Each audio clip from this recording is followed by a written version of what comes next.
तो कहानी की शुरुआत में मैं बस बाहर सीख कबाब खाने गया होता हूँ। तभी अचानक एक बेहद खूबसूरत लड़की दौड़कर आती है और सीधे मुझे किस कर देती है, जिस पर मैं अभी कुछ समझ भी नहीं पाता। तभी उसकी तेज आवाज सुनाई देती है, देखा, यही मेरा नया बॉयफ्रेंड है। अब तुम यहाँ से निकल जाओ। मैं कोई ऐसी लड़की नहीं हूँ जो तुम्हारे पीछे घूमती रहे। तुम अब मेरा पीछा करना बंद करो। जिस पर वो लड़की मेरे सीने से कसकर चिपकी रहती है और सामने खड़ा आदमी शॉक्ड होकर हमें देखता रह जाता है। फिर अगले ही पल वो हवा की तरह मेरी तरफ दौड़ता है और सीधा मुक्का मेरी तरफ मार देता है। यह देखकर मैं इंस्टिंक्टिवली पीछे हट जाता हूँ और किसी तरह उसका अटैक बचा लेता हूँ। मैं इतना डर गया था कि दिल लगभग बाहर निकलने वाला था। लेकिन इससे पहले कि मैं कुछ बोल पाता, वो खूबसूरत लड़की गुस्से में सौन ज्ञान पर चिल्ला उठती है, तुम्हें शर्म नहीं आती? कितने घटिया इंसान हो तुम। जिस पर सौन ज्ञान दांत भींचते हुए बोलता है, चेंकुयन, तुम सच में बहुत घटिया लड़की हो। मैंने तुम्हारे साथ इतना अच्छा व्यवहार किया, फिर भी तुमने मुझसे प्यार नहीं किया। तुम्हारे पास दिल ही नहीं है। यह सुनकर चेन कुयन हल्का सा हंस देती है, तुम्हारे जैसे इंसान के लिए यही काफी है। पहले खुद जाकर स्पोर्ट्स एकेडमी वाली लड़की के साथ होटल लेने वाला कौन था? जिस पर सौंग ज्ञान तुरंत चुप पड़ जाता है, तुमने मेरी जांच करवाई? चैन कुयन ठंडी नजरों से उसे देखती है, तुम उसके लायक हो भी? यह सुनकर सौंग ज्ञान काफी देर तक कुछ बोल नहीं पाता, फिर गुस्से में उसे घूरता है और वहां से चला जाता है। उसके जाते ही मैं राहत की सांस लेता हूँ। तभी मुझे एहसास होता है कि मैं अभी भी चेन कुयन को पकड़े खड़ा हूँ। यह महसूस करते ही माहौल ऑकवर्ड हो जाता है, जिस पर वो मेरी तरफ ऊपर देखकर अजीब सी नजरों से देखती है, लेकिन मैं समझ नहीं पाता कि आखिर वो क्या सोच रही है। तभी अचानक एक दूसरी लड़की हांफते हुए वहां पहुंचती है। सिस्टर क्विन, आप यहाँ क्यों भाग कर आ गई? मैं आपको कब से ढूंढ रही हूँ। इसके बाद दोनों खूबसूरत लड़कियां वहां से चली जाती हैं और मैं भी ज्यादा ध्यान नहीं देता। फिर मैं वापस बैठकर सीख कबाब खाने लगता हूँ। शायद गुस्से की वजह से या फिर ज्यादा भूख के कारण मैं लगातार मीट और बियर अपने मुंह में ठूंसता रहता हूँ। जब तक हालत खराब नहीं हो जाती तब तक मैं रुकता नहीं। लेकिन इसका नतीजा उसी रात सामने आ जाता है।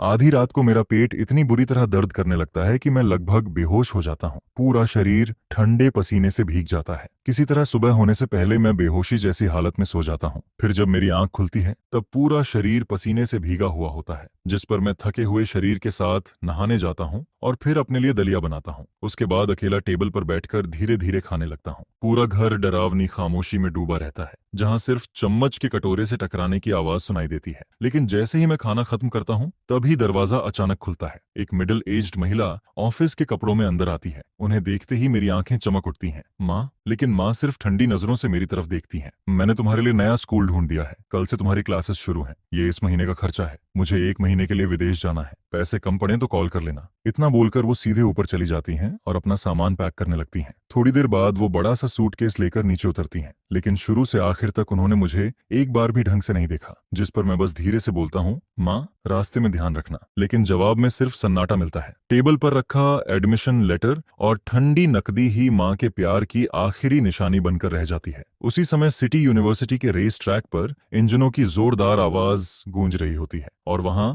रेड हेयर वाली चेन क्वियन अपनी गाड़ी दौड़ा रही होती है। वो मोड़ पर भी स्पीड कम नहीं करती और पलक झपकते ही फिनिश लाइन पार कर जाती है, जिस पर बाकी लोग शॉक्ड रह जाते हैं। सिस्टर क्वियन, आज तो आप पागल हो गई हैं। हम तो आपकी गाड़ी का धुआं तक नहीं पकड़ पाए। फिर कोई बोलता है, कल होंकिया क्लब चलें क्या? सुना है वहां काफी हैंडसम लड़के आएंगे। लेकिन चेन क्वियन बस हल्का सा मुस्कुराती है, गाड़ी स्टार्ट करती है और वहां से निकल जाती है। सिस्टर क्वियन, आखिर आप जा रही हैं या नहीं? हमारा इंतजार तो करो। इसके बाद रात में होंकियाओ बार के बाहर चेन केन और शी लिन नन पहुंचती हैं। अंदर जाते ही लोग सम्मान से उन्हें ग्रीट करते हैं। सिस्टर केन, सिस्टर लिन नन, हमेशा की तरह सेम रूम चाहिए? हाँ, और जोजियान को भी बुला लो। जी, अभी बुलाता हूँ। लेकिन उसी समय दूसरी तरफ मैं एक नई मुसीबत का सामना कर रहा होता हूँ। सितंबर की अगली सुबह ठंडी हवा चल रही होती है। मैं अकेले पैदल नए स्कूल की तरफ जा रहा होता हूँ। यही वो नया स्कूल था जो माँ ने मेरे लिए तय किया था। सुना था कि इस स्कूल का इतिहास काफी पुराना है और इसकी बिल्डिंग्स बेहद शानदार हैं, लेकिन मुझे इनमें कोई दिलचस्पी नहीं होती। सबसे पहले मैं प्रिंसिपल ऑफिस पहुंचता हूं, जहां मेरी मुलाकात उस प्रोफेसर से होती है जिसे मैंने सिर्फ किताबों में देखा था, जिस पर मैं अंदर ही अंदर थोड़ा एक्साइटेड हो जाता हूं। वो काफी जेंटल इंसान निकलते हैं और जल्दी से मेरा एडमिशन प्रोसेस पूरा कर देते हैं। फिर वो मुझे इंस्ट्रक्टर से मिलने भेज देते हैं।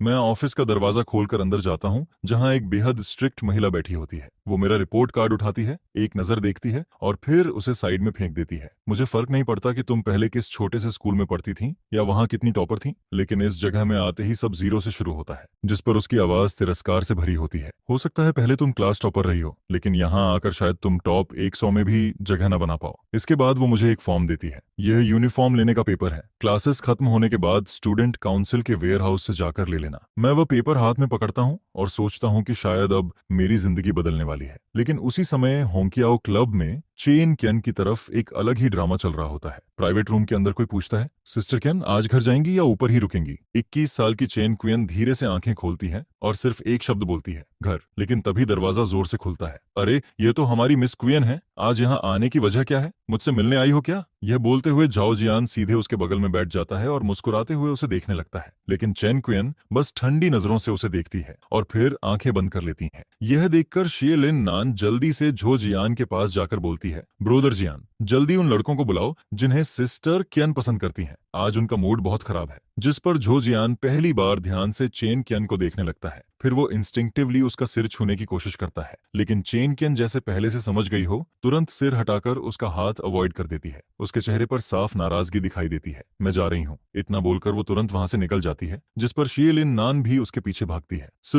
सिस्टर चियान रुकिए, मेरा इंतजार कीजिए। उधर इंस्ट्रक्टर मुझे क्लासरूम में लेकर जाती है। मैंने सुना था कि इस यूनिवर्सिटी से ग्रेजुएट होने वाले लोग बड़े बड़े कंपनियों में जाते हैं और उन्हें जीनियस माना जाता है, लेकिन सच कहूं तो मुझे इन सब चीजों में जरा भी इंटरेस्ट नहीं होता। मैं बस यही चाहता था कि किसी तरह शांति से अपनी नई जिंदगी शुरू कर सकूं। लेकिन मैंने सपने में भी नहीं सोचा था कि जैसे ही मैं क्लासरूम का दरवाजा खोलकर अंदर जाऊंगा, वहां का माहौल मुझे घुटन से भर देगा। पूरी क्लास में सन्नाटा छाया हुआ था। हर कोई सिर झुकाकर पढ़ाई में लगा रहता है। एक भी इंसान फालतू नहीं बैठा होता। तभी टीचर टेबल पर हाथ मारती है और पूरी क्लास एक साथ सिर उठाकर मेरी तरफ देखने लगती है। दर्जनों आंखें उसी पल मुझ पर टिक जाती हैं, जिस पर टीचर ठुड्डी उठाकर इशारा करती है कि मैं अपना इंट्रोडक्शन दूं। नीचे बैठे इतने लोगों को देखकर मेरा दिल जोर जोर से धड़कने लगता है। हथेलियों में ठंडा पसीना भर जाता है और तभी पुराने दिनों की बलींग वाली यादें अचानक वापस आने लगती हैं। मेरा चेहरा सफेद पड़ जाता है और मैं कांपती आवाज में बोलता हूँ, हेलो एवरीवन, मुझे बस एन चेन बुला सकते हो। इतना बोलने के बाद मैं नर्वस होकर लोगों के मजाक उड़ाने का इंतजार करने लगता हूँ। लेकिन तभी अचानक जोरदार तालियों की आवाज गूंज उठती है। मैं चौंक कर आवाज की तरफ देखता हूँ। वहां सिल्वर फ्रेम ग्लासेस पहने एक लड़की बैठी होती है। इसके बाद पूरी क्लास भी उसके साथ ताली बजाने लगती है। टीचर चारों तरफ नजर घुमाती है और मुझे एक सीट पर बैठने को कहती है। और हैरानी की बात यह होती है कि मेरी सीट उसी लड़की के पीछे पड़ती है जिसने सबसे पहले ताली बजाई थी। मैं अभी अपनी सीट पर बैठने ही वाला होता हूँ कि तभी क्लासरूम के दरवाजे से एक बेहद आलसी सी आवाज सुनाई देती है, रिपोर्ट। जिस पर पूरी क्लास की नजर तुरंत दरवाजे की तरफ चली जाती है। मैं भी क्यूरियस होकर पीछे देखता हूँ, लेकिन अगले ही पल पूरी तरह स्टंडन रह जाता हूँ। दरवाजे पर वही रेड हेयर वाली लड़की खड़ी होती है जिसे मैं पहले देख चुका था, और जैसे ही उसकी नजर मुझ पर पड़ती है, वो हल्के से मेरी तरफ देखती है। लेकिन सिर्फ एक नजर में ही मुझे उसकी आंखों में साफ नफरत दिखाई देती है। ऐसी नफरत जिसे छुपाने की उसने कोशिश तक नहीं की। मैं मन ही मन सोचने लगता हूँ, आखिर मैंने इसका क्या बिगाड़ा है? टीचर उसके लाल बाल देखकर इतनी जोर से भौहें सिकोड़ती है कि जैसे सिरदर्द होने वाला हो। हंस क्या रही हो? लेकिन जैसे ही टीचर उसका नाम सुनती है, उसका चेहरा तुरंत बदल जाता है। चैन कुयन, आज इतनी देर से क्यों आई हो? जिस पर चैन कुयन बेपरवाही से जवाब देती है, टीचर, क्या आप स्टूडेंट्स की पर्सनल लाइफ भी मैनेज करेंगी? इतना बोलकर वो टीचर का जवाब सुने बिना सीधे अंदर चली जाती है और पीछे वाली सीट पर धड़ाम से बैठ जाती है। टीचर भी ज्यादा कुछ नहीं बोलती और फिर से पढ़ाना शुरू कर देती है, लेकिन उसकी टीचिंग स्पीड इतनी तेज होती है कि मैं पूरी तरह कंफ्यूज हो जाता हूँ। ऊपर से मेरे पास किताब भी नहीं होती, इसलिए मुझे बगल वाली स्टूडेंट की बुक देखकर पढ़ना पड़ता है। यहाँ का स्टडी कंटेंट मेरी पुरानी पढ़ाई से बिल्कुल अलग होता है। 2 क्लासेस खत्म होते होते मेरा दिमाग पूरी तरह घूमने लगता है। अंदर घुटन और बढ़ जाती है। ब्रेक होते ही मैं सीधे डेस्क पर सिर रखकर लेट जाता हूँ। ऐसा लगता है जैसे कोई भारी चीज सीने पर दबाव बना रही हो। तभी कोई हल्के से मेरी डेस्क नॉक करता है। मैं सिर घुमाकर देखता हूँ और सामने वही लड़की खड़ी होती है जो मेरे आगे बैठती है। तुम ठीक हो? हाँ, मैं ठीक हूँ। लेकिन मेरा पीला चेहरा मेरी हालत बता चुका होता है। जिस पर वो धीरे से बोलती है, जाकर थोड़ा वार्म वाटर पी लो, तुम्हारी हालत काफी खराब लग रही है। वहां कपबोर्ड में डिस्पोजेबल कप्स रखे हैं। Thank you. मैं उसे थैंक्स बोलकर पानी लेने चला जाता हूँ, लेकिन किस्मत ऐसी होती है कि कपबोर्ड बुरी तरह फंसा हुआ निकलता है। मैं कई बार जोर लगाता हूँ, फिर भी वो नहीं खुलता। मैं सोच ही रहा होता हूँ कि कोई टूल ढूंढकर इसे खोलूं, तभी पीछे से किसी की हंसी सुनाई देती है। मैं पलटकर देखता हूँ और वहां चेन कुयन खड़ी मुस्कुरा रही होती है। उसके चेहरे पर वही हल्की मॉकिंग स्माइल बनी रहती है। मैं उसे इग्नोर करके नीचे झुककर रूलर ढूंढने लगता हूँ, लेकिन अगले ही पल मेरे बगल में सफेद जूते दिखाई देते हैं। मैं ऊपर देखता हूँ तो सामने वही लड़की खड़ी होती है। तुम यहाँ क्यों आई? वो हल्के से हाथ बढ़ाकर कबर्ड को धक्का देती है और दरवाजा तुरंत खुल जाता है। मैंने देखा कोई बेवकूफ इसे खोल नहीं पा रहा था, इसीलिए हेल्प करने आ गई। जिस पर मैं ऑकवर्ड होकर धीरे से बोलता हूँ, सॉरी।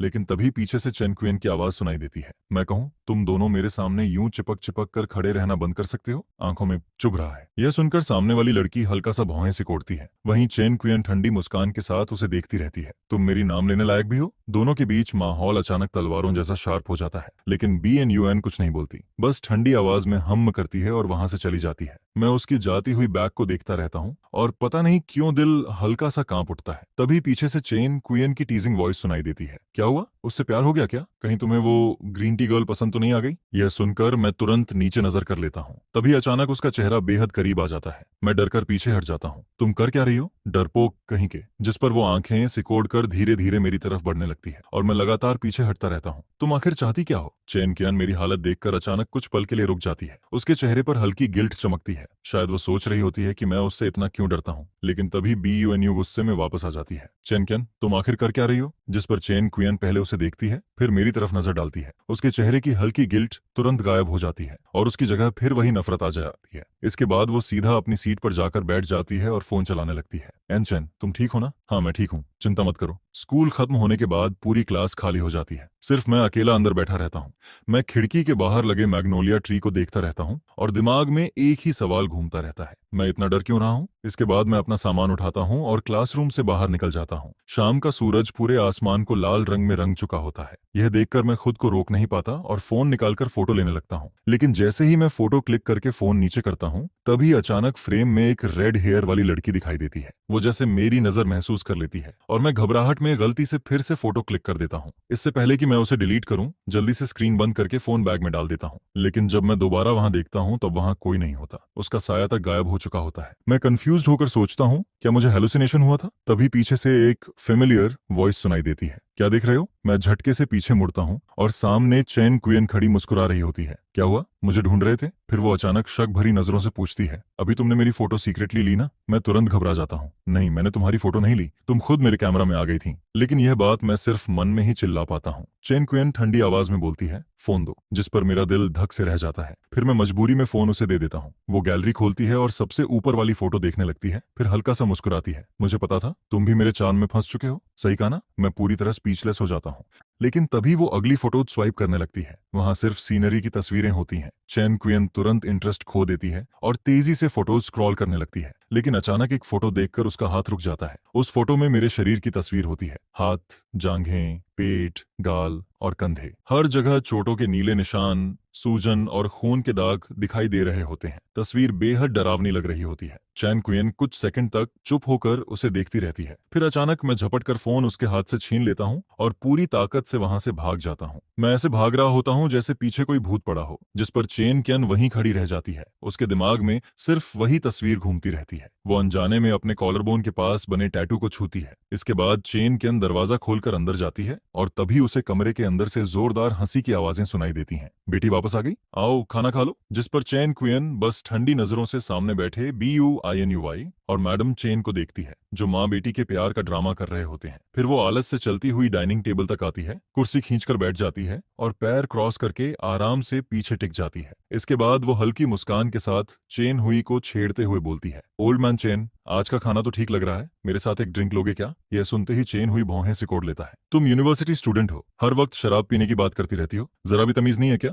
जिस पर चेन कुयन आराम से लोटस रूट का एक टुकड़ा उठाकर मुंह में डालती है, लेकिन 2 बार चबाते ही तुरंत उसे थूक देती है। उफ, इतना मीठा और चिपचिपा खाना आखिर रोज क्यों बनता है यहाँ? यह सुनकर सामने बैठी मैडम चेन का चेहरा तुरंत काला पड़ जाता है। वहीं चेन ह्यूई जल्दी से टेबल के नीचे उसे पैर मारता है। आप मुझे किक क्यों मार रहे हो? आपको भी पता है ना कि ये डिश बेकार है। सिर्फ वही लोग ऐसे जरूरत से ज्यादा मीठे खाने पसंद करते हैं जिन्हें अपना असली चेहरा छुपाना आता है। यह सुनते ही मैडम चेन गुस्से में चॉपस्टिक्स टेबल पर फेंक देती है। उसकी आंखों में साफ गुस्सा दिखाई देने लगता है। चैन कुयन, तुम किसके बारे में ताने मार रही हो? लेकिन चैन कुयन यह बातें जाने कितनी बार सुन चुकी होती है, जिस पर वो बिल्कुल आराम से पीनट्स उठाकर खाती रहती है। उसके चेहरे पर हल्की सी भी परवाह नहीं दिखती। मैडम चैन दांत पीसते हुए BUINUYN का हाथ पकड़ती है और गुस्से में वहां से बाहर चली जाती है। दरवाजा जोर से बंद होता है और पूरी विला में अचानक सन्नाटा छा जाता है। चैन ह्यूई अपनी बेटी को देखता है, फिर धीरे से उसके कंधे पर हाथ रखता है। अपनी माँ को गलत मत समझो, शायद आज उनका मूड खराब है। लेकिन यह सुनकर चेन कुयन तुरंत हंस पड़ती है। ओल्ड मैन चेन, मैं आपको कितनी बार बता चुकी हूँ, वो औरत आपसे कभी प्यार नहीं करती। आप आखिर इतने बेवकूफ क्यों हो? जिस पर वो ताना मारते हुए आगे बोलती है,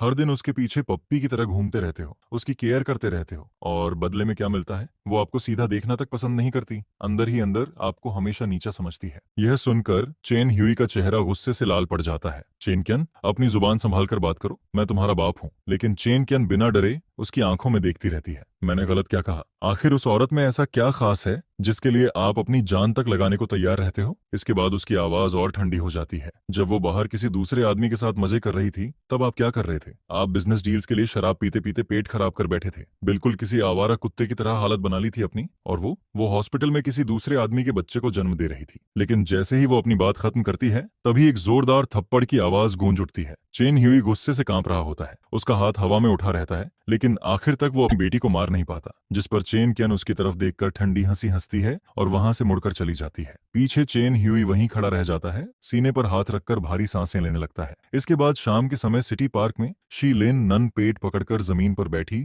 जोर जोर से हंस रही होती है। उसकी आंखों से आंसू तक निकल आते हैं। वहीं चेन कियन माथे पर बैंडेज लगाए स्विंग पर बैठी रहती है। चैन क्वियन उसे हल्का सा घूरती है, जिस पर शी लिन नन जल्दी से हंसी रोकती है और मजाक उड़ाते हुए बोलती है, सिस्टर क्वीन, सच बताऊं, आपकी हिम्मत आसमान छू रही है। आपने सीधे अपने डैड को जवाब दे दिया। मार नहीं पड़ती तो और क्या होता। लेकिन चैन क्वीन बस हल्का सा कफ करती है और कोई जवाब नहीं देती। यह देखकर शेलिन नान समझ जाती है कि उसकी बिग सिस्टर इस वक्त सच में अपसेट है, जिस पर वो धीरे से सांस छोड़ती है और पुरानी बातें याद करने लगती है। एक साल पहले तक चैन क्वीन सिर्फ अपनी खूबसूरत लुक्स और डेंजरस ड्राइविंग स्किल्स की वजह से स्टूडेंट रेसिंग सर्कल में फेमस हुई थी। रेस ट्रैक पर वो किसी क्वीन की तरह राज करती थी और ट्रैक के बाहर वो बेहद वाइल्ड और केयर फ्री रहती थी। उसके पीछे लड़कों की लाइन लगी रहती थी। लेकिन शेलिन नन अच्छी तरह जानती थी कि स्पीड के अलावा चेन कियन का दिल कभी किसी के लिए धड़का ही नहीं। कई बार वो सोचती थी कि आखिर कौन ऐसा इंसान होगा जो चेन कियन जैसी लड़की को जेल सी में रुला सके। तभी चेन कियन उसकी तरफ देखकर टीजिंग वॉइस में बोलती है, क्या देख रही हो, कहीं मुझसे प्यार तो नहीं हो गया? जिस पर शेलिन नन तुरंत हंस पड़ती है, मैं इतनी बहादुर नहीं हूँ। आपकी जैसी ग्रेट बुद्धा से प्यार करने की हिम्मत नहीं है मुझमें। मैं अभी कुछ साल और जीना चाहती हूँ। लेकिन तभी चेन क्वीन की नजर दूर खड़े दो लोगों पर पड़ती है। अगले ही पल उसकी आंखें सिकुड़ जाती हैं और वो तुरंत वहां की तरफ बढ़ने लगती है, जिस पर शीलिन नन भी हंसी रोककर जल्दी से उसके पीछे दौड़ पड़ती है। कुछ घंटे पहले मैं अपना फोन वापस लेने के बाद बिना पीछे देखे भागता चला गया था। मैं तब तक दौड़ता रहा जब तक मेरे पैर जवाब नहीं देने लगे। फिर मैं रुककर जोर जोर से सांस लेने लगता हूँ। कुछ देर बाद मैं सीधा खड़ा होता हूँ, फोन निकालता हूँ और उसे अनलॉक करता हूँ। फोन के अंदर सिर्फ मेरे दर्दनाक पास्ट की तस्वीरें भरी होती हैं। मैं कुछ सेकंड तक उन्हें देखता रहता हूँ, फिर अचानक हल्का सा हंस पड़ता हूँ, जिस पर मैं बिना किसी हेजिटेशन के सारी फोटोज डिलीट कर देता हूँ। यह सब अब सिर्फ पास्ट है। अब मुझे दोबारा उन डरावने दिनों में नहीं जीना पड़ेगा। अब हर वक्त डर कर रहने की जरूरत नहीं है। यह सोचते ही मेरे शरीर और दिमाग दोनों अचानक हल्के लगने लगते हैं, जैसे सालों बाद पहली बार चैन मिला हो। लेकिन तभी अचानक पेट में तेज दर्द उठता है। मैं तुरंत पेट पकड़कर वॉशरूम की तरफ भागता हूँ। काफी देर तक उल्टी करने के बाद मैं फार्मेसी से खरीदी हुई दवाइयों का पैकेट लेकर पार्क की बेंच पर बैठ जाता हूँ। मेरा चेहरा पूरी तरह सफेद पड़ चुका होता है। तभी मुझे एहसास होता है कि कोई मेरे सामने खड़ा है।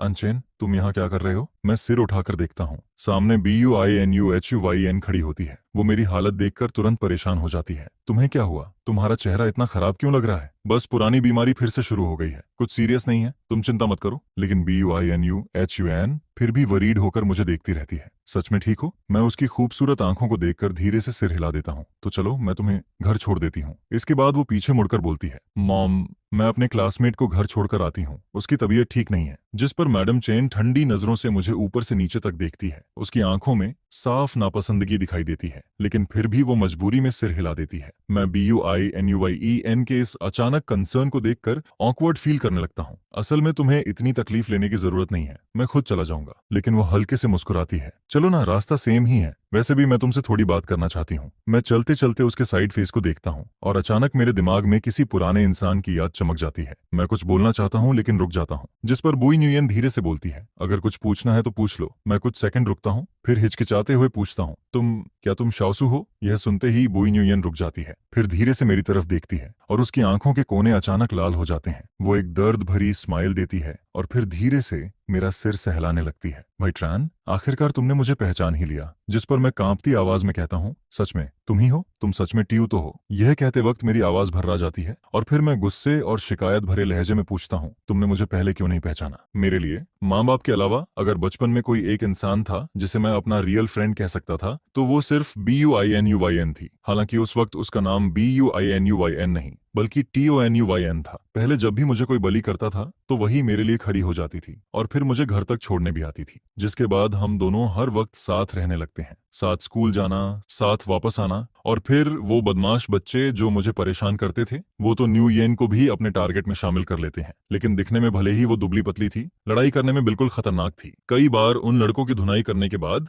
वो लोग हम दोनों से डरने लगते हैं और फिर कभी पास आने की हिम्मत नहीं करते। इसके बाद हम दोनों वादा करते हैं कि एक ही मिडिल स्कूल में एडमिशन लेंगे, लेकिन स्कूल के पहले दिन के बाद मैं उसे फिर कभी नहीं देख पाता। मैं हर जगह उसके बारे में पता करता हूँ, जिसके बाद मुझे लोगों से थोड़ी बहुत जानकारी मिलती है। तब पता चलता है कि तो नुयेन एक ऑर्फन थी। उसके पेरेंट्स तब गुजर गए थे जब वो सिर्फ 14 साल की थी, जिसके बाद उसे ऑर्फनेज में भेज दिया गया था और फिर मिडिल स्कूल के समय किसी ने उसे अडॉप्ट कर लिया। इसी वजह से 5वीं क्लास के बाद से मेरा अपने उस इकलौते दोस्त से कोई कांटेक्ट नहीं रहा। मुझे माफ कर देना भाई ट्रान, उस वक्त मेरे पास कुछ ऐसी मजबूरियां थीं जिन्हें मैं बता नहीं सकती थी। बीनी न्यूयन धीरे से कहती है और फिर शर्मिंदगी में सिर झुका लेती है, जिस पर मैं हल्की स्माइल के साथ कहता हूँ, कोई बात नहीं, मैं समझ सकता हूँ। BUINUYEN की आंखों में हल्की चमक आती है। वो कुछ कहने ही वाली होती है, तभी पीछे से एक ताने भरी आवाज सुनाई देती है, ओहो, BUI फैमिली की यंग मिस यहाँ डेट पर आई है क्या? जिसके बाद वो लड़की मेरी तरफ तिरछी नजरों से देखते हुए कहती है, ये कौन है? तुम्हारा नया बॉयफ्रेंड?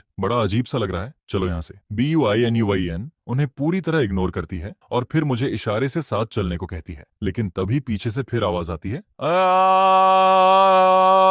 अरे वाह, अभी कुछ ही दिन हुए जान पहचान को और अब छुप छुप कर डेटिंग भी शुरू हो गई। कहीं वो सब भी तो नहीं कर लिया जो कपल्स करते हैं? जिस पर BUINUYAN गुस्से में बोलती है, ट्रांथाम जुबान संभाल कर बात करो, हर कोई तुम्हारी तरह गंदी सोच वाला नहीं होता। क्या हुआ, खुद करोगी और मैं बोलूं भी नहीं? ट्रांथाम ताना मारते हुए कहती है, जिस पर मैं उसे घूरते हुए बोलता हूँ, तुम बस अटेंशन पाने के लिए ड्रामा करती रहती हो, सच में बहुत पैथेटिक हो। इतना कहकर मैं BUINUYEN का हाथ पकड़ता हूँ और वहां से निकल जाता हूँ। पीछे TRANTHAMM वहीं खड़ी हमारी तरफ देखती रह जाती है। उसके हाथ की मुट्ठी कस जाती है और उसकी आंखें धीरे धीरे ठंडी और डरावनी हो जाती हैं। तभी उसके पीछे खड़ा कोई लड़का पूछता है, दीदी आपको उस लड़के में कब से इंटरेस्ट आने लगा? जिस पर ट्रांथाम अचानक हंस पड़ती है, जैसे कोई मजाक सुन लिया हो। मुझे तो ऐसे लड़के सबसे ज्यादा नफरत वाले लगते हैं, चेहरे से इनोसेंट और अंदर से चिपकू। उसके साथ खड़ी तालमलम हंसते हुए कहती है, कहीं ऐसा ना हो कि वो आपको भाव ही ना दे। यह सुनते ही ट्रांथाम उसे घूरती है, तू मेरा मजाक उड़ा रही है? जिस पर वो तुरंत डरकर कहती है, नहीं दीदी, मेरी ऐसी हिम्मत कहाँ। रात को जब ट्रांथाम अपने चमचमाते बंगलों में लौटती है तो कुछ देर दरवाजे पर रुकती है, फिर खुद पर हंसते हुए अंदर चली जाती है। अंदर उसका बाप ट्रान ह्यू सोफे पर बैठा उसका इंतजार कर रहा होता है, जिसे देखकर वो ताना मारते हुए कहती है, क्या बात है, मेरा इंतजार कर रहे थे? इधर आओ, ट्रान हुई गुस्से में बोलता है। जिस पर ट्रान थाम धीरे धीरे उसके सामने जाकर खड़ी हो जाती है, लेकिन उसे दूरी बनाकर रखती है। अब क्या चाहिए तुम्हें? ट्रान हुई गुस्से में चिल्लाता है, तुम्हें पता भी है तुम क्या हरकतें कर रही हो? जिस पर वो बिना डरे जवाब देती है, हाँ, मैं उसी लड़की को परेशान करती हूँ। तो क्या कर लोगे? यह सुनकर त्रान हुई और भड़क जाता है, नालायक लड़की, तुम्हें शर्म नहीं आती? जिस पर त्रनथाम ठंडी आवाज में बोलती है, जिस लड़की की मां मर चुकी हो और बाप ने कभी उसे सही से पाला ना हो, उससे और उम्मीद भी क्या करोगे? इतना सुनते ही ट्रान हुई उसे जोरदार थप्पड़ मार देता है। उसका चेहरा हल्का सा एक तरफ मुड़ता है और फिर उसकी आंखें पहले से भी ज्यादा ठंडी हो जाती हैं। वो दांत भींचे चुपचाप वहां से चली जाती है। ट्रान हुए का हाथ थप्पड़ मारने के बाद कांपने लगता है। वहीं ट्रान थाम सीधे अपने कमरे में जाती है। बाथरूम में जाकर वो आईने में अपने सूजे हुए गाल को देखती है और फिर उसकी आंखें लाल होने लगती हैं। अगली सुबह मैं भागते हुए स्कूल पहुंचता हूँ। गेट पर रेड फ्लैग कमेटी वाले खड़े होते हैं, जो लेट आने वालों का नाम लिख रहे होते हैं। यह देखकर मैं शर्मिंदगी में चेहरा ढककर सांस छोड़ता हूँ। पहले ही दिन लेट, अब तो इज्जत गई। मैं धीरे धीरे आगे बढ़ता हूँ, तभी पीछे से कुछ लड़कों की हंसी सुनाई देती है। ओ भाई हैंडसम। मैं तुरंत अपने कंधे पर रखा उसका हाथ हटाता हूँ और इरिटेशन में उसे घूरता हूँ। वो ऑकवर्ड होकर सिर खुजलाने लगता है। सॉरी भाई, थोड़ा ज्यादा फ्रेंडली हो गया। मैं तुरंत समझ जाता हूँ कि ये कौन है। वो मुझे देखते हुए पूछता है, पहले कभी नहीं देखा तुम्हें? न्यू ट्रांसफर स्टूडेंट हो क्या तुम भी सिस्टर थाम की क्लास में हो? तभी पीछे से एक भारी आवाज सुनाई देती है, यहाँ क्या भीड़ लगा रखी है? जिसके बाद तान थाम वहां आती है। उसके साथ तालाम लाम भी पीछे पीछे भागती हुई आती है। तालाम लाम उसे देखकर कहती है, दीदी आज तो आप मेकअप भी नहीं लगाई, क्या रात भर सोई नहीं थी? ट्रान थाम उसे घूरती है और फिर बिना जवाब दिए आगे बढ़ जाती है। जब वो मेरे पास से गुजरती है तो उसके कदम एक पल के लिए रुकते हैं। वो मेरी तरफ देखती है, लेकिन अगले ही पल फिर अपना ठंडा चेहरा बनाकर स्कूल गेट की तरफ बढ़ जाती है।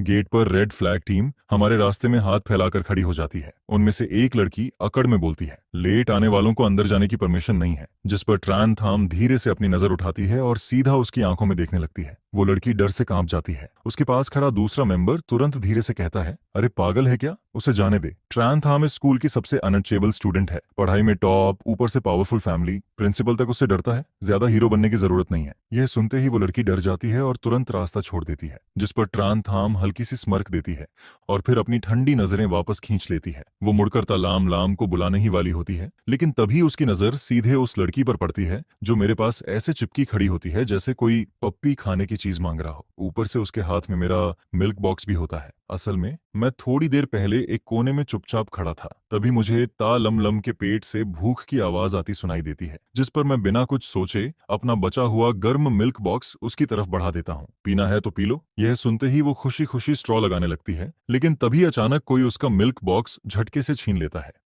वो घबरा जाती है, जिस पर तान थाम हाथ में मिल्क बॉक्स पकड़कर बोलती है, क्या बात है, सुबह से कुछ खाया नहीं क्या? फिर वो तिरछी नजरों से उसे घूरते हुए कहती है, उस लड़के की दी हुई चीज भी पी लेती? डर नहीं लगता कहीं जहर मिलाकर मार दे? इतना भी बुरा नहीं होगा शायद, ता लम लम हिचकते हुए बोलती है, जिस पर तान थाम के होंठों पर हल्की स्माइल आती है, लेकिन उसकी आंखें अब भी बर्फ जैसी ठंडी होती हैं। क्यों नहीं हो सकता? जितनी खूबसूरत चीज दिखती है उतनी ही खतरनाक भी होती है। इतना कहकर वो मेरी तरफ देखकर ताना मारती है और फिर मेरा मिल्क बॉक्स हाथ में लिए सीधे रेड फ्लैग चेक पॉइंट पार करके स्कूल के अंदर चली जाती है। इसके बाद क्लास में पहुंचते ही BUINUIEN मुझसे पूछती है, तुम अब तक कहाँ थे? पता है ना लेट हो गया। जिस पर मैं ऑकवर्ड होकर जवाब देता हूँ, रास्ते में थोड़ा ट्रैफिक था। तुमने नई यूनिफॉर्म कलेक्ट कर ली? ये सुनते ही मुझे याद आता है कि मैं तो पूरी तरह भूल ही गया था, जिस पर वो तुरंत कहती है, कोई बात नहीं, स्कूल खत्म होने के बाद मैं तुम्हारे साथ चलूंगी। यहाँ रास्ते काफी कंफ्यूजिंग है। थैंक्स, मैं हल्की स्माइल के साथ जवाब देता हूँ। तभी अचानक एक लड़की हमारे पास आकर बोलती है, स्टूडेंट ट्रान थाम यहाँ बैठना चाहती है, तुम पीछे वाली रोल में जाकर बैठो। यह सुनते ही वो लड़की राहत की सांस लेती है, अपना बैग उठाती है और तुरंत वहां से हट जाती है। इसके बाद ट्रान थाम लापरवाही से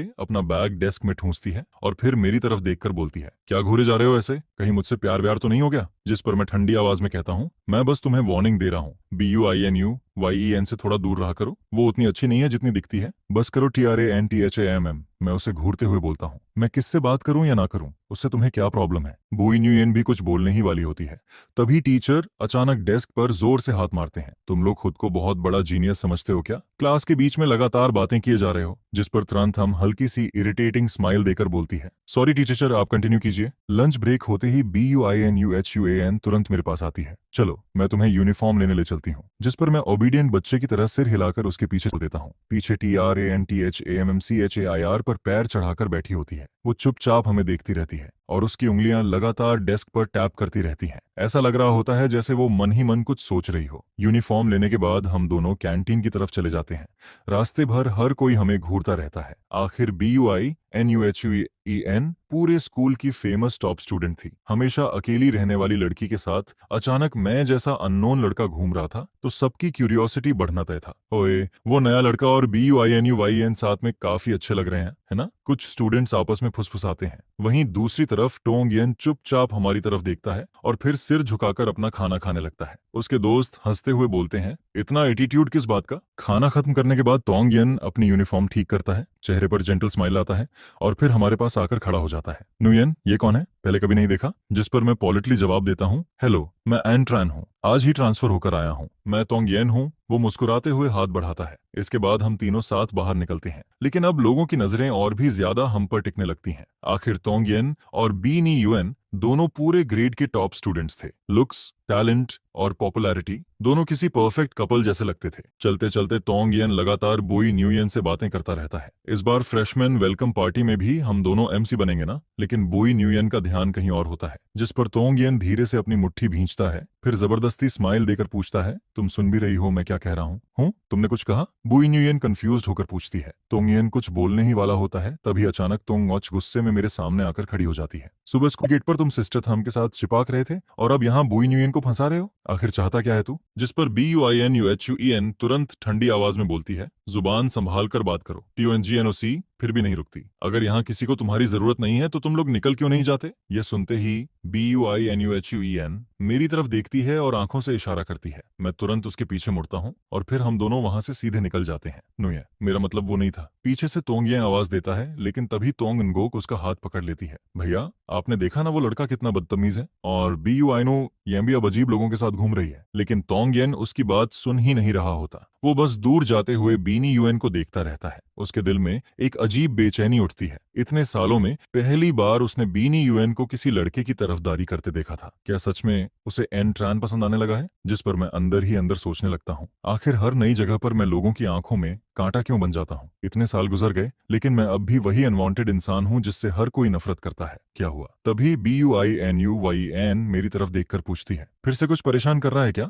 चलो बाहर थोड़ी फ्रेश हवा खाते हैं। मैं चुपचाप सिर हिला देता हूँ, जिसके बाद हम दोनों स्कूल रूफटॉप पर चले जाते हैं। वो रेलिंग के पास खड़ी होकर नीचे देखती है, फिर धीरे से कहती है, देखो, चाहे जिंदगी कितनी भी मुश्किल क्यों ना लगे, अगर ऊपर से देखा जाए ना तो सारी परेशानियां बहुत छोटी लगती हैं। मैं उसकी तरफ मुड़कर देखता हूँ। हवा उसके बालों को हल्के हल्के उड़ाने लगती है और तभी मेरी यादें अचानक बचपन में लौट जाती हैं। वो दिन जब मुझे बलि किया जा रहा था और फिर एक लड़की अचानक मेरे सामने आकर खड़ी हो गई थी। वही पहली बार था जब मेरी और BUINUYEN की मुलाकात हुई थी। उस दिन के बाद हम बेस्ट फ्रेंड्स बन गए थे। हम हर बात एक दूसरे से शेयर करते थे। हम रूफटॉप पर काफी देर तक बैठे रहते हैं और फिर क्लास शुरू होने से पहले वापस नीचे लौट आते हैं। लेकिन जैसे ही हम क्लास में एंटर करते हैं, ट्रान थाम अपनी सीट पर बैठी हमें घूर रही होती है। हमें साथ देखकर उसके चेहरे पर एक अजीब सा एक्सप्रेशन आता है। मैं जैसे ही अपनी सीट पर बैठता हूँ, वो अचानक मेरे कान के पास झुककर धीरे से बोलती है, तो डेट करके वापस आ गए? जिस पर मैं इरिटेशन में पीछे हटते हुए कहता हूँ, दूर हटो। वो हल्की हंसी के साथ बोलती है, क्या बात है, मूड खराब लग रहा है? कहीं तुम्हारा और BUNUY का झगड़ा तो नहीं हो गया? यह सुनकर मैं ठंडी हंसी हंस देता हूँ। इससे तुम्हें क्या मतलब? मैं ठंडी आवाज में बोलता हूँ। यह सुनते ही ट्रान थाम का चेहरा थोड़ा बदल जाता है।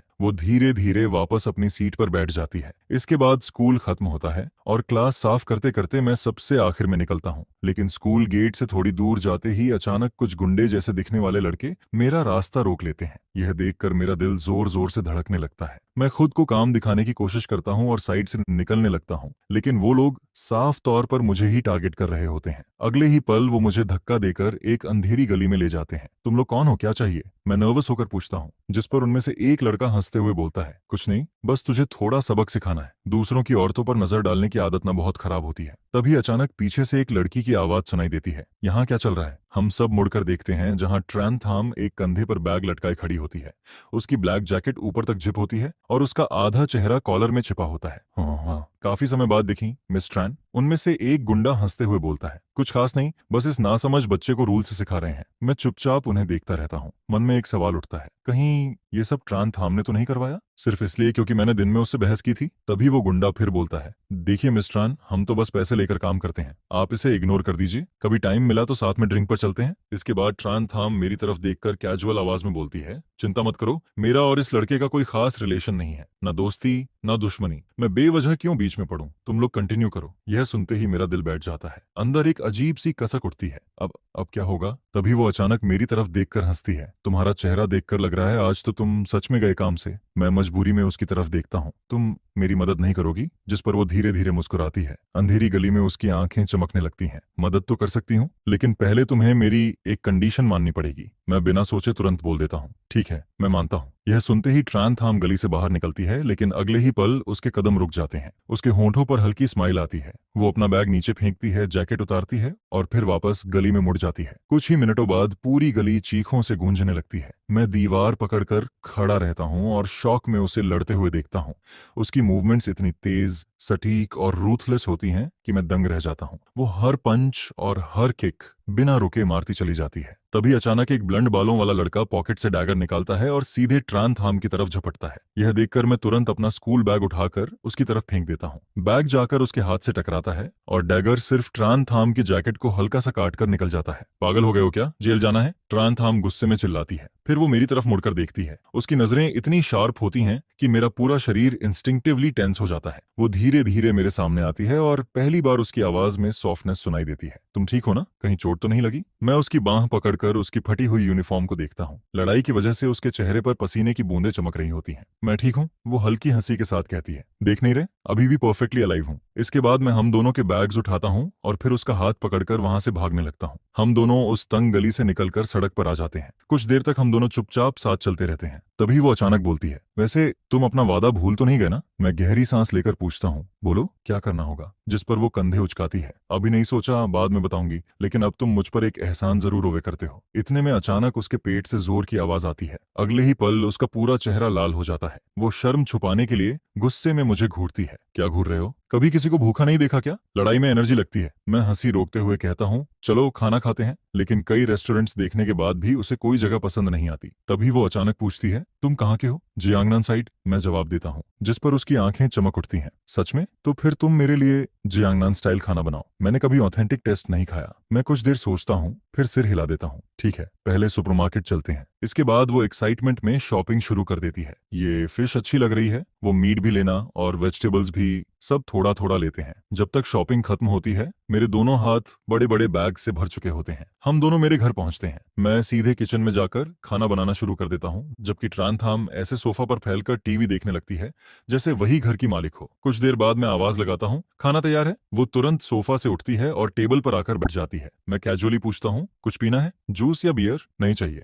वो मुंह बनाकर बोलती है। इसके बाद वो चिकन विंग का एक पीस खाती है और तुरंत भौहें सिकोड़ लेती है। इतना मीठा क्यों है ये? मैं हेल्पलेस होकर बोलता हूँ। जियांगनान साइड का टेस्ट थोड़ा स्वीट होता है। फिर वो वेजिटेबल्स टेस्ट करती है। ये इतना ब्लैंड क्यों है? मुझे स्पाइसी खाना पसंद है। जिस पर मैं दूसरी डिश उसकी तरफ बढ़ाता हूँ। ये ट्राई करो, इसमें फ्लेवर ज्यादा है। वो धीरे धीरे एक बाइट लेती है, फिर बड़बड़ाती है, ठीक ही है। लेकिन आधे घंटे बाद जब मैं टेबल देखता हूँ तो सारे प्लेट्स पूरी तरह खाली पड़े होते हैं। मुंह से तो बोल रही थी बस ठीक है, मैं मन ही मन सोचता हूँ। इसके बाद मैं किचन साफ करता हूँ, लेकिन वापस आकर देखता हूँ कि ट्रांथाम सोफा पर गोल होकर सो चुकी होती है। वो बिल्कुल छोटी बिल्ली की तरह सिकुड़ कर सो रही होती है। उसे देखकर मुझे दिन की लड़ाई याद आने लगती है। कैसे वो मेरी वजह से उन गुंडों से भिड़ गई थी। असल में ये लड़की उतनी बुरी नहीं है, मैं मन ही मन सोचता हूँ। तभी अचानक उसकी आंखें खुल जाती हैं। क्या घूर रहे हो? मैं डरकर पीछे हट जाता हूँ। वो उठकर बैठती है और मुझे घूरते हुए बोलती है, मुझे पता है मैं खूबसूरत हूँ, लेकिन तुम थोड़ा ज्यादा ऑब्वियस नहीं हो रहे। मैं उसे घूरता हूँ और सामने वाली चेयर पर बैठ जाता हूँ। अगर नींद खुल गई हो तो अब घर जाओ। तभी अचानक उसका फोन बजने लगता है।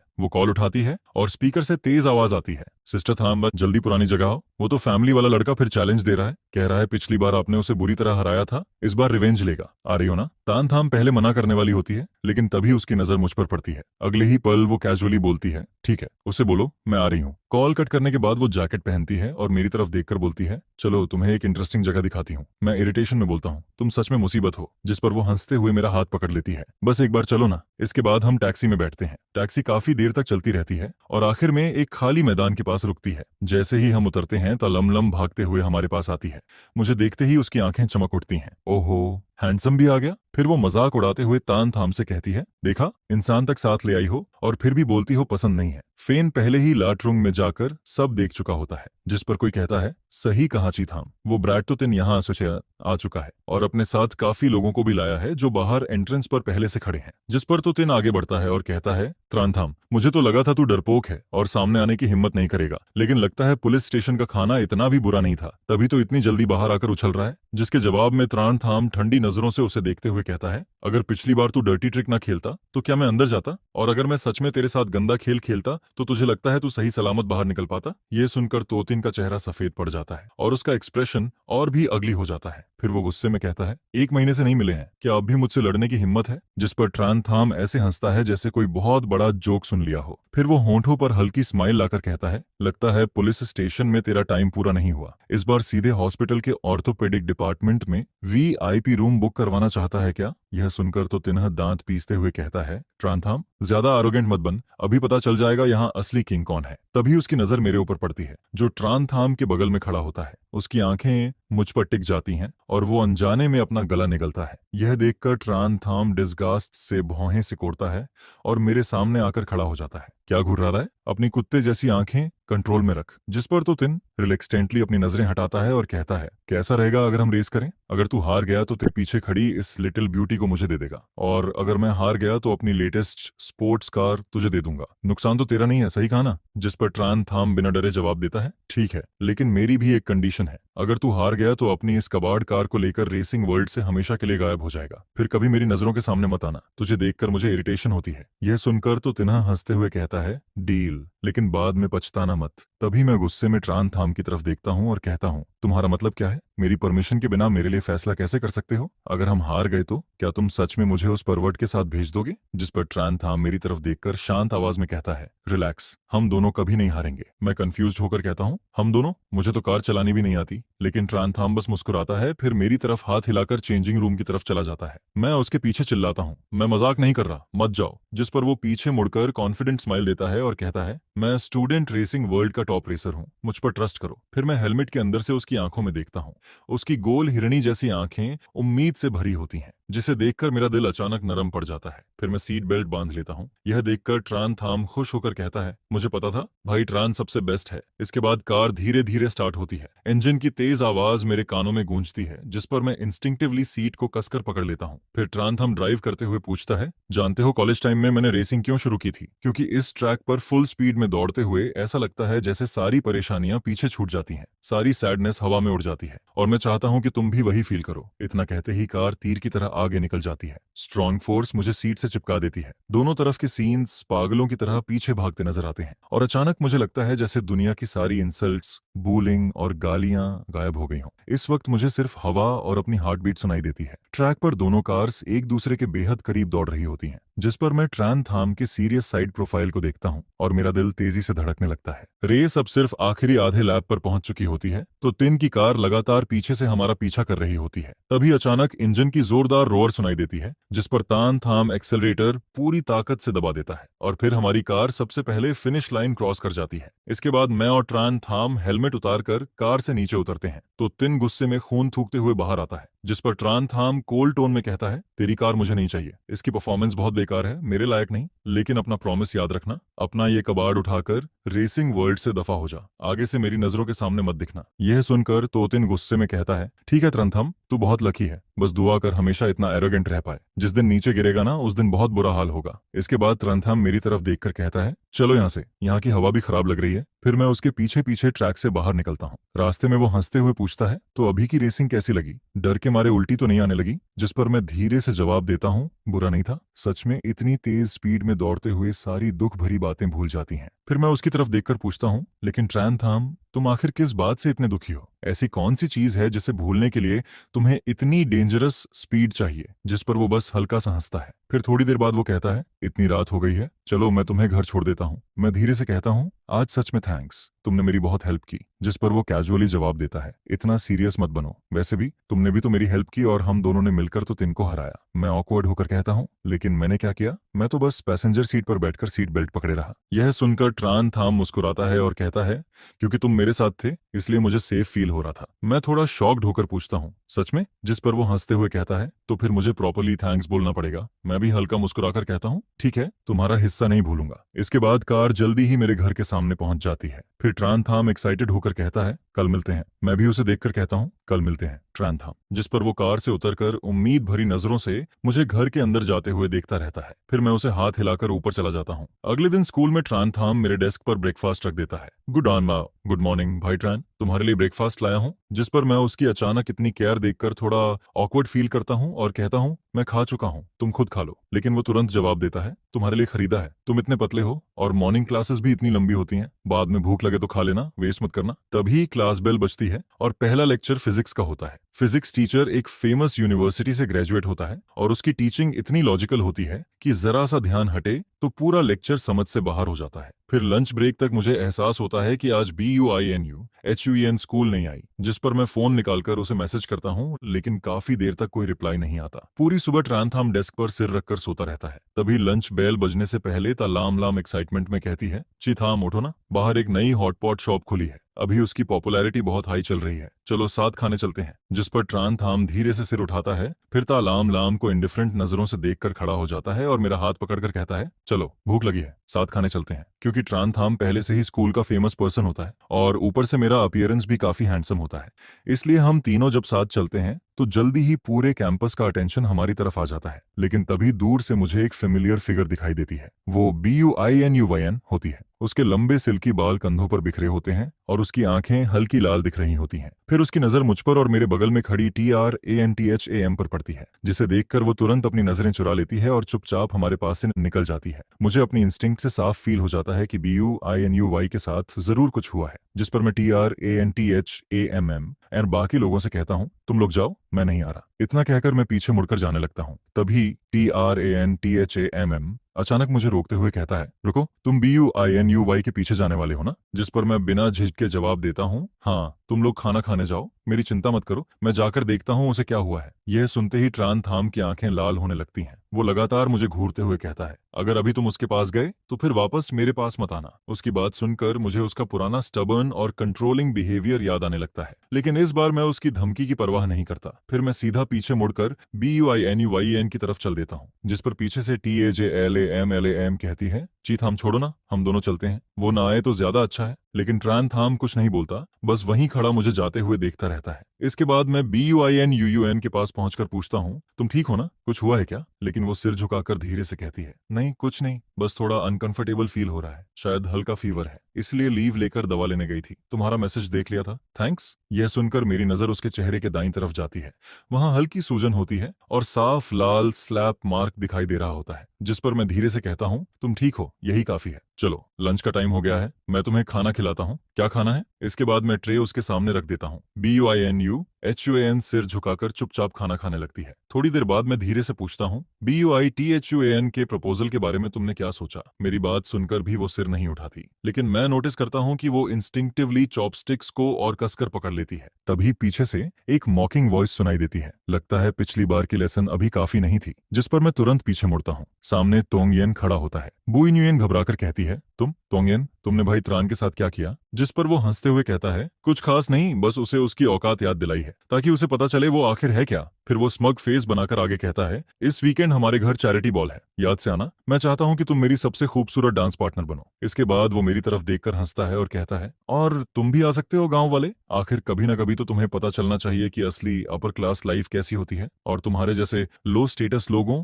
और हमारे बीच कितना फर्क है। यह सुनकर BUINUHUAN जल्दी से मेरी तरफ मुड़ती है और कहती है, भाई TRAN, इसकी बकवास मत सुनो, ये हमेशा ऐसे ही बेहुदा बातें करता है। जिस पर मैं धीरे से पूछता हूँ, क्या ये तुम्हें थ्रेटन कर रहा है? वो तुरंत सिर हिलाकर कहती है, नहीं ऐसा कुछ नहीं है। लेकिन तभी मैं उसकी आंखों में डर साफ देख लेता हूँ। फिर मैं बिना हिचकिचाए कहता हूँ, इस वीकेंड मैं तुम्हारे साथ चलूंगा। यह सुनकर BUINUHUAN घबरा जाती है और कहती है, भाई TRAN, मैं तुम्हें इन कॉम्प्लिकेटेड चीजों में नहीं घसीटना चाहती, तुम्हें नुकसान हो सकता है। जिस पर हल्की स्माइल के साथ कहता हूँ, रिलैक्स, कुछ नहीं होगा, मैं तुम्हें अकेले उन भेड़ियों के बीच नहीं छोड़ सकता। मेरी बात सुनते ही वो धीरे से सिर उठाती है। उसके चेहरे पर जो डर और सैडनेस होती है, उसकी जगह अब हल्की सैटिस्फाइड स्माइल आ जाती है। लंच ब्रेक खत्म होने के बाद भी ट्रान थाम की सीट खाली पड़ी रहती है। मैं उसे कई बार कॉल करता हूँ, लेकिन उसका फोन कनेक्ट ही नहीं होता। आखिरकार मैं फोन साइड में रख देता हूँ, क्योंकि मुझे पता होता है कि इस वक्त और भी जरूरी काम है। फिर सैटरडे नाइट आते ही मैं तय समय पर प्राइवेट क्लब के आउटडोर डांस हॉल में पहुंच जाता हूँ। जिस चैरिटी गाला की बात तोंगयेन ने की थी, वो दरअसल NCT के नए राइजिंग टेक्नोलॉजी ग्रुप की तरफ से ऑर्गेनाइज किया गया बिजनेस पार्टी होती है। मेन हॉल के बीचों बीच ट्रान फैमिली का कपल लग्जरी आउटफिट में खड़ा होता है। पिछले कई सालों से वो चैरिटी एक्टिविटीज में काफी एक्टिव रहे होते हैं। तभी मेरी नजर तोंगयेन और तोंग नाक पर पड़ती है। दोनों एक्सपेंसिव सूट पहनकर फेक क्लासी एटीट्यूड दिखा रहे होते हैं। हाथ में वाइन ग्लास लिए लगातार रिच गर्ल्स के साथ चीयर्स कर रहे होते हैं। फिर मैं हॉल में कैजुअली घूम रहा होता हूँ कि अचानक मुझे एक बहुत फेमिलियर फिगर दिखाई देती है। वो ट्रान थाम होता है, लेकिन इस वक्त वो लग्जरी सूट में नहीं, बल्कि कैजुअल स्पोर्ट्स वियर पहनकर सोफा पर आराम से बैठा होता है। हाथ में स्नैक्स लिए एक एक करके खाते हुए बेहद लेजी अंदाज में लोगों को देख रहा होता है। मैं शॉक्ड होकर कहता हूँ, ट्रान थाम, तुम यहाँ क्या कर रहे हो? जिस पर वो मेरी तरफ देखकर सार्कास्टिक स्माइल देता है और कहता है, ये सवाल तो मुझे तुमसे पूछना चाहिए। तुम BUINUYEN की वजह से चोरी छिपे यहाँ घुसे हो ना? काफी क्लिंजी हो तुम। फिर वो टीजिंग टोन में कहता है, भाई ट्रान, ऐसे प्लेसेस तक भी उसके पीछे पीछे आ गए? उससे इतना दूर नहीं रह जाता क्या? लेकिन मैं उसकी सार्काज इग्नोर करके पूछता हूँ, मैंने तुम्हें इतने मैसेज किए, रिप्लाई क्यों नहीं किया? मैं सच में तुम्हारे लिए वरीड था। जिस पर वो एरोगेंट फेस बनाकर कहता है, मैं तुम्हें रिप्लाई क्यों दूं? मेरा मन नहीं था इसलिए नहीं किया। मैं कंफ्यूज्ड होकर कहता हूँ, क्या हम दोस्त नहीं हैं? यह सुनकर वो हंस पड़ता है और कहता है, दोस्त? कैसा दोस्त? नॉर्मल फ्रेंड या बॉयफ्रेंड गर्लफ्रेंड वाला फ्रेंड? मैं जवाब देने ही वाला होता हूँ कि तभी BUINUYEN हमारे पास आ जाती है। वो मुझे देखकर कहती है, भाई ट्रान, तुम यहाँ हो, मैं तुम्हें कब से ढूंढ रही थी। जिस पर ट्रान थाम सरकास्टिक टोन में कहता है, वाह, यंग मिस इस बार नया बैकअप टारगेट चुन रही है क्या? अब तुम फैमिली से निकलकर जाओ फैमिली या वॉन्ग फैमिली में जाने का सोच रही हो। फिर वो मॉक करते हुए कहता है, इतने सारे ऑप्शंस देखकर आंखें घूम नहीं रही? ध्यान रखना, ज्यादा ग्रीडी मत बन जाना। यह सुनकर मैं इरिटेटेड होकर कहता हूँ, त्रान थाम, तुम नॉर्मल तरीके से बात नहीं कर सकते? हर बार टांट मारना जरूरी है क्या? तभी तोंग ब्रदर्स भी हमारे पास आ जाते हैं। तोंग नाक मुझे देखकर हंसते हुए कहता है, भाई देखो तो, ये भी यहाँ घुस आया। फिर वो घमंड से कहता है, यूनिवर्सिटी में हमें देख लेना ही तुम्हारी 3 पीढ़ियों की किस्मत है, हमारे लेवल तक पहुंचना तुम्हारे बस की बात नहीं। इसके बाद वो मेरी आउटफिट को देखकर मॉक करता है, ये नकली ब्रांडेड कपड़े कहाँ से खरीदे? फुटपाथ से? पता भी है किस लग्जरी ब्रांड की कॉपी पहनी है? यह सुनकर बुई न्यूयन गुस्से में कहती है, तोंगयन तुम लोग हद पार कर रहे हो। जिस पर तोंगयन उसकी तरफ देखकर कहता है, न्यूयन तुम भी इसकी साइड ले रही हो? मैं बस इसे रियलिटी दिखा रहा हूँ ताकि इसे पता चले ये आखिर है क्या। लेकिन इस बार मैं शांत आवाज में जवाब देता हूँ, मैं कौन हूँ, मेरी क्या आइडेंटिटी है, ये डिसाइड करने का हक तुम्हें नहीं है। कम से कम मुझे खुद को साबित करने के लिए दूसरों को नीचा दिखाने या टेल वैगिंग करने की जरूरत नहीं पड़ती। इतना सुनते ही अचानक क्राउड में हलचल मच जाती है। जल्दी देखो, वो एन ग्रुप की प्रेसिडेंट है। क्या मतलब रूमर्स सच थे? इतनी बड़ी कंपनी की सीईओ एक औरत है?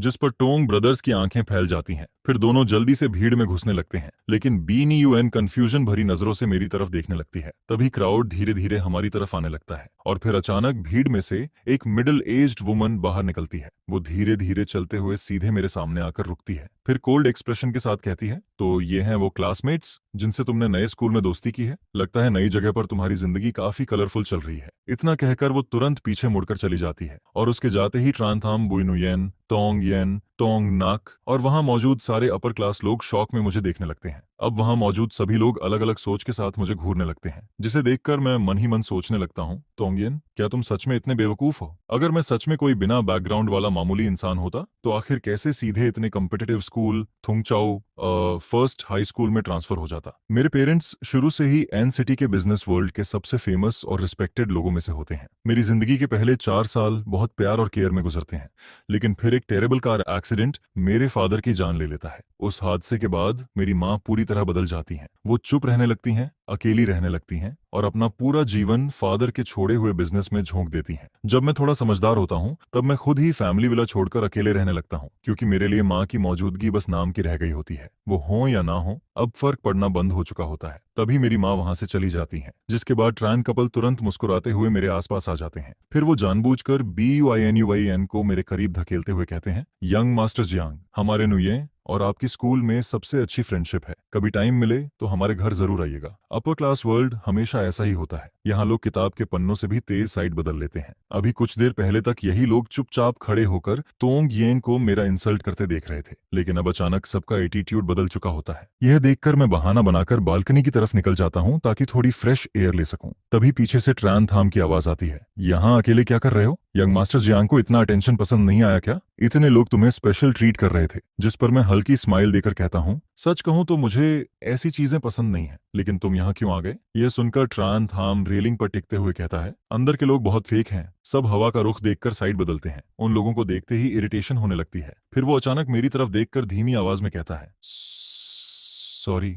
उस दिन मुझे अकेला छोड़कर नहीं जाना चाहिए था। मैं उसकी तरफ हैरानी से देखता हूँ। फिर वो आगे कहता है, मैं और BUINUYN बचपन से एक दूसरे को जानते हैं। वो मेरे लिए बहुत इंपॉर्टेंट फ्रेंड है। उस दिन उसकी हालत देखकर मैं उसे इग्नोर नहीं कर पाया। जिस पर TRANTHAMMSARCATIC स्माइल देता है और कहता है, वाह, तो एन ग्रुप और BUI फैमिली का कनेक्शन पहले से था। सच में परफेक्ट मैच है, स्ट्रॉन्ग फैमिली अलायंस। ये सुनकर मैं इरिटेटेड होकर कहता हूँ, तुम हर बात को नॉर्मल तरीके से क्यों नहीं बोल सकते? हर बार टांट मारना जरूरी होता है क्या? और जब मैं और नुयन मिले थे तब वो BUI फैमिली की नहीं थी। बाद में जाकर उसे अडॉप्ट किया गया था। मेरी बात सुनते ही TRANTHAM कुछ सेकंड के लिए चुप हो जाता है। उसकी आंखों में हल्की सरप्राइजेस दिखाई देती है। क्या BUINUEN अडॉप्टेड डॉटर है? फिर वो अचानक टॉपिक बदलते हुए कहता है, पिछली बार तुमने मुझे अकेले हॉटपॉट खाने भेज दिया था। अब बताओ, इस बार उसकी भरपाई कैसे करोगे? मैं उसकी सीधी और बर्निंग गेज देखकर थोड़ा नर्वस हो जाता हूँ। फिर धीरे से पूछता हूँ, तो तुम क्या चाहते हो? जिस पर वो मुस्कुराते हुए कहता है, इस पार्टी का खाना बहुत बेकार है, सिर्फ दिखावा है। चलो मैं तुम्हें असली टेस्टी खाना खिलाता हूँ। मैं जल्दी से कहता हूँ, रुको, लेकिन BUINUYN अभी अंदर है, हम ऐसे ही चले जाएंगे? जिस पर TRANTHAMMCMCARFEVND जी में कहता है, रिलैक्स, अब पूरी दुनिया जान चुकी है कि वो यंग मास्टर जियांग की प्रोटेक्टेड पर्सन है। अंदर वाले लोग अभी उसे खुश करने में लगे होंगे, परेशान करने में नहीं। इतना कहकर वो मेरा हाथ पकड़ता है और बाहर ले जाता है। इसके बाद देर रात हम दोनों एक रोड साइड बारबेक्यू शॉप पर प्लास्टिक टेबल के सामने बैठे होते हैं। फिर ट्रान थाम मुझे देखते हुए पूछता है, अगर तुम सच में एन ग्रुप के हेयर हो, उस वुमन के बेटे हो, तो फिर उस टूटे फूटे अपार्टमेंट में अकेले क्यों रहते हो? जिस पर मैं मुस्कुराकर कहता हूँ, तुम्हें इतना कॉन्फिडेंस कैसे है कि मैं एन ग्रुप का हेयर हूँ? और वैसे भी किसने कहा कि अमीर लोगों को ही बड़ी विला में रहना चाहिए, सुपरकार चलानी चाहिए और हर दिन स्पॉटलाइट में जीना चाहिए? लेकिन ट्रान थाम तुरंत कहता है, टॉपिक मत बदलो। तुम्हारा उस फीमेल सीईओ से क्या रिलेशन है? माँ, रिलेटिव या कुछ और? मैं कुछ देर चुप रहता हूँ, फिर धीरे से कहता हूँ, वो सच में मेरी माँ ने है, लेकिन फादर के जाने के बाद वो पूरी तरह बदल गई। उन्होंने खुद को पूरी तरह बिजनेस में दफना दिया। इतना कहते कहते मैं सिर झुका लेता हूँ। मेरी आवाज में सैडनेस साफ सुनाई देती है। यह देखकर ट्रान थाम भी इमोशनल हो जाता है। उसकी आंखें हल्की लाल हो जाती हैं। वो कुछ कहना चाहता है लेकिन खुद को रोक लेता है। फिर अचानक वो पूछता है, तुम्हें हमारी पहली मुलाकात याद है? मैं कंफ्यूज्ड होकर कहता हूँ, पहली मुलाकात? वो स्कूल में नहीं हुई थी क्या? जिस पर वो तुरंत हंस पड़ता है और कहता है, नने नहीं, पहली बार तुमने मुझे यूनिवर्सिटी फूड स्ट्रीट में बारबेक्यू खाते हुए देखा था। फिर तुम सीधे आए और मुझे फोर्सफुली किस कर लिया। यह सुनकर मैं उसकी लाल हुई कानों की तरफ देखता हूँ। वो मुझे देखकर मिस्चिवस लेकिन प्राउड स्माइल देता है। फिर अचानक वो सीधा कह देता है, चलो रिलेशनशिप में आते हैं। उसकी बात सुनकर मैं पूरी तरह स्पीचलेस हो जाता हूँ। समझ नहीं आता क्या जवाब दूं। जिस पर वो हंसने लगता है और आखिरकार ऑकवर्ड एटमॉस्फेयर में हमारी बातचीत वहीं खत्म हो जाती है। फिर मंडे मॉर्निंग मैं बहुत जल्दी स्कूल पहुंचता हूँ, लेकिन क्लास में घुसते ही मेरी नजर डेस्क पर रखे ब्रेकफास्ट पर जाती है। वहां एक बेहद खूबसूरती से पैकर्ड सैंडविच, फ्रेश मिल्क और परफेक्ट शेप वाला फ्राइड एग रखा होता है। यह देखकर मैं शॉक में खड़ा रह जाता हूँ, जबकि आसपास के क्लासमेट्स जेलसी से मुझे घूर रहे होते हैं। तभी BUINUYN मुस्कुराते हुए कहती है, भाई TRAN, तुम आ गए। मुझे डर था तुमने ब्रेकफास्ट नहीं किया होगा, इसलिए थोड़ा कुछ ले आई। देखो तुम्हें क्या पसंद है। हम बात कर ही रहे होते हैं कि तभी क्लासरूम का डोर जोर से खुलता है और ट्रान थाम अंदर आता है। वो हाथ में ब्रेकफास्ट लेकर एक्साइटेड आवाज में कहता है, भाई ट्रान, तुम्हारे लिए ब्रेकफास्ट लाया हूँ, सब फ्रेश बना है, जल्दी गरम गरम खा लो। लेकिन अगले ही सेकंड उसकी नजर मेरे डेस्क पर रखे ब्रेकफास्ट और BUI फैमिली के लोगों पर पड़ती है, जिस पर उसकी आंखों में अचानक एंगर चमक उठता है। फिर वो BUINUUN को घूरते हुए कहता है, तुम्हारा ब्रेकफास्ट अपनी डेस्क पर रखने की बजाय यहाँ क्यों रखा है? क्या दिखाना चाहती हो कि तुम्हारे घर का शेफ कितना अच्छा खाना बनाता है? इसके बाद वो और भी इरिटेटेड होकर कहता है, उसे खाना है भी या नहीं ये अलग बात है, लेकिन तुम्हारा लाया हुआ खाना वो नहीं खाएगा। अपने पास रखो और खुद खाओ। भाई ट्रान सिर्फ मेरा लाया हुआ खाना खाएगा। यह सुनकर BUINUHUAN धीरे से मेरी तरफ देखती है और पूछती है, सच में भाई TRAN, तुम मेरा बनाया हुआ ब्रेकफास्ट नहीं खाना चाहते? जिस पर मैं तुरंत ऑकवर्ड हो जाता हूँ और हकलाते हुए कहता हूँ, वो असल में मैंने घर पर ब्रेकफास्ट कर लिया था, बहुत ज्यादा खा लिया। ये दोनों ब्रेकफास्ट तुम लोग खुद खा लो, फेंकना वेस्ट होगा। और तभी सही समय पर क्लास बेल बज जाती है, जिस पर मैं राहत की सांस लेता हूँ, क्योंकि आखिरकार मैं इस डेंजरस सिचुएशन से बच निकलता हूँ। लेकिन मैं चाहे थोड़ी देर के लिए सिचुएशन से बच निकलूं, हमेशा के लिए तो नहीं बच सकता था। तभी ट्रान थाम अचानक मेरी तरफ देखकर कहता है, पिछली बार हॉटपॉट खाने का प्लान कैंसिल हो गया था, जिसकी वजह से मैं अभी तक इरिटेटेड हूँ, इसलिए आज दोपहर हम चाहे कुछ भी हो जाए प्रॉपर्ली खाना खाने जाएंगे। ये सुनते ही BUINUYN तुरंत उसकी तरफ घूर कर कहती है, भाई ट्रान पहले से मेरे साथ लंच का प्लान कर चुके हैं, अगर तुम्हें हॉटपॉट खाना है तो जाकर अकेले खाओ। जिस पर ट्रान थाम तुरंत पलटकर कहता है, और अगर मुझे अकेले नहीं खाना तो क्या प्रॉब्लम है? दोनों फिर वहीं खड़े खड़े आर्ग्यू करने लगते हैं, जबकि मैं उनके बीच खड़ा ऑकवर्ड स्माइल देता रहता हूँ। आखिरकार हम तीनों साथ साथ स्कूल कैंपस में चलते हैं। ट्रान थाम मेरी लेफ्ट साइड पर चिपका होता है और BUINUHUEN मेरी राइट साइड पर। यह देखकर आसपास के स्टूडेंट्स शौक में बातें करने लगते हैं, भाई ये लड़का आखिर है कौन? दोनों ब्यूटीज इसके पीछे क्यों घूम रही हैं? तूने इसका फेस नहीं देखा? ऊपर से इसकी वाइब भी अलग है। सुना है इसका एन ग्रुप से कोई कनेक्शन है, तभी तो इसकी रॉयल ऑनरा अलग लगती है। पूरे रास्ते स्कूल में हर तरफ लोग मेरे बारे में बातें करते रहते हैं। चैरिटी पार्टी के बाद अब किसी की हिम्मत नहीं होती मुझे ओपनली इंसल्ट करने की। अब उनकी जगह क्यूरियोसिटी और फेक रिस्पेक्ट ने ले ली होती है। तभी ट्रान थाम बीनी यूएन की तरफ देखकर सार्कास्टिक टोन में कहता है, कुछ लोग दिन के उजाले से भी ज्यादा एनोइंग होते हैं, बिल्कुल सेंस नहीं है। जिस पर बीनी यूएन भी उसे कोल्ड लुक देकर कहती है, असल में कौन थर्ड व्हील है ये अभी तय नहीं हुआ। यह सुनकर मैं और भी ऑकवर्ड हो जाता हूँ। फिर आखिरकार हम हॉटपॉट रेस्टोरेंट पहुंच जाते हैं, लेकिन अंदर जाकर भी दोनों मेरा हाथ छोड़ने को तैयार नहीं होते। रेस्टोरेंट के अंदर हम तीनों बॉइलिंग हॉटपॉट के आसपास बैठ जाते हैं। तभी BUINUYN बड़ी केयर के साथ लैम्ब मीट पकाकर मेरे बाउल में डालने लगती है। भाई ट्रान, थोड़ा ज्यादा मीट खाओ, तुम बहुत पतले हो गए हो। लेकिन यह देखकर ट्रान थाम तुरंत इरिटेटेड हो जाता है, क्या इसके हाथ टूट गए हैं? खुद नहीं खा सकता क्या, जो तुम इसे ऐसे सर्व कर रही हो? लेकिन BUINUUN उसकी बातों को पूरी तरह इग्नोर करके लगातार मेरे बाउल में खाना डालती रहती है। जिस पर ट्रान थाम जीभ क्लिक करता है, फिर अचानक हाथ बढ़ाकर मेरे बाउल से सारा मीट उठाकर अपने बाउल में डाल लेता है और फिर BUINUYN की तरफ प्रोवोकेटिव स्माइल देकर कहता है, थैंक्स, मैं भी सोच रहा था टेस्ट करके देखूं मीट टफ तो नहीं है। यह देखकर BUINUYN की आंखें इरिटेशन से भर जाती हैं। तभी रेस्टोरेंट का डोर खुलता है और अंदर तोंग येन और तोंग नाक आते हैं। तोंग नाक तुरंत कहता है, भरीम भाई देखो, नुयेन भी यहाँ है। हम तीनों एक साथ पीछे मुड़ते हैं और उसी वक्त हमारी नजरें उनसे टकरा जाती हैं। जिस पर तोंग येन फेक स्माइल के साथ हमारी टेबल की तरफ आता है और कहता है, वाह नुयेन, क्या कोइंसिडेंस है, तुम भी यहाँ हॉटपॉट खाने आई हो? फिर वो मेरी तरफ देखकर कहता है, भाई तान भी यहाँ है, एन प्रेसिडेंट को मेरी तरफ से ग्रीटिंग्स जरूर कहना। लेकिन यह सुनते ही ट्रान थाम उसे साइड आई देता है और हंसते हुए कहता है, अगर तुम्हें पिटवाकर हॉस्पिटल पहुंचा दूं ना तो उनकी हेल्थ और भी अच्छी हो जाएगी। फिर वो कोल्ड टोन में आगे कहता है, क्या हुआ, यंग मास्टर तोंग भी ट्राई करना चाहता है? यह सुनकर तोंग येन का एक्सप्रेशन ऑकवर्ड हो जाता है, लेकिन फिर भी वो फेक स्माइल बनाए रखता है। हाँ हाँ, मिस ट्रान सच में मजाक करना जानती हैं। ठीक है, आप लोग आराम से खाना खाइए, मैं डिस्टर्ब नहीं करूंगा। इतना कहकर वो तोंग नाक का कॉलर पकड़ता है और उसे बाहर खींच कर ले जाता है। रेस्टोरेंट से बाहर निकलते ही तोंग नाक इरिटेटेड होकर कहता है, भाई हमें निकलने की क्या जरूरत थी, मैं तो काफी समय से इस रेस्टोरेंट में खाना खाना चाहता था, बड़ी मुश्किल से हमारी टर्न आई थी। जिस पर तोंग येन गुस्से में कहता है, तुम्हें कुछ समझ आता भी है? वो लोग हमें अपनी नजरों में रखने लायक भी नहीं समझते। फिर वो दांत पीसते हुए कहता है, भाई ट्रान ट्रान थाम और वो BUINUN, तुम सब इंतजार करो, एक दिन मैं तुम सबको आज की इंसल्ट की भारी कीमत चुकवाऊंगा। वहीं दूसरी तरफ रेस्टोरेंट के अंदर BUINUN टेंशन भरे एक्सप्रेशन के साथ मेरी तरफ देखती है। भाई ट्रान, वो तोंग येन बहुत डेंजरस इंसान है, वो छोटी छोटी बातें दिल में रखता है और रिवेंज जरूर लेता है। पार्टी में उसकी इतनी इंसल्ट हुई थी, वो इतनी आसानी से हार नहीं मानेगा। मुझे डर है वो तुम्हें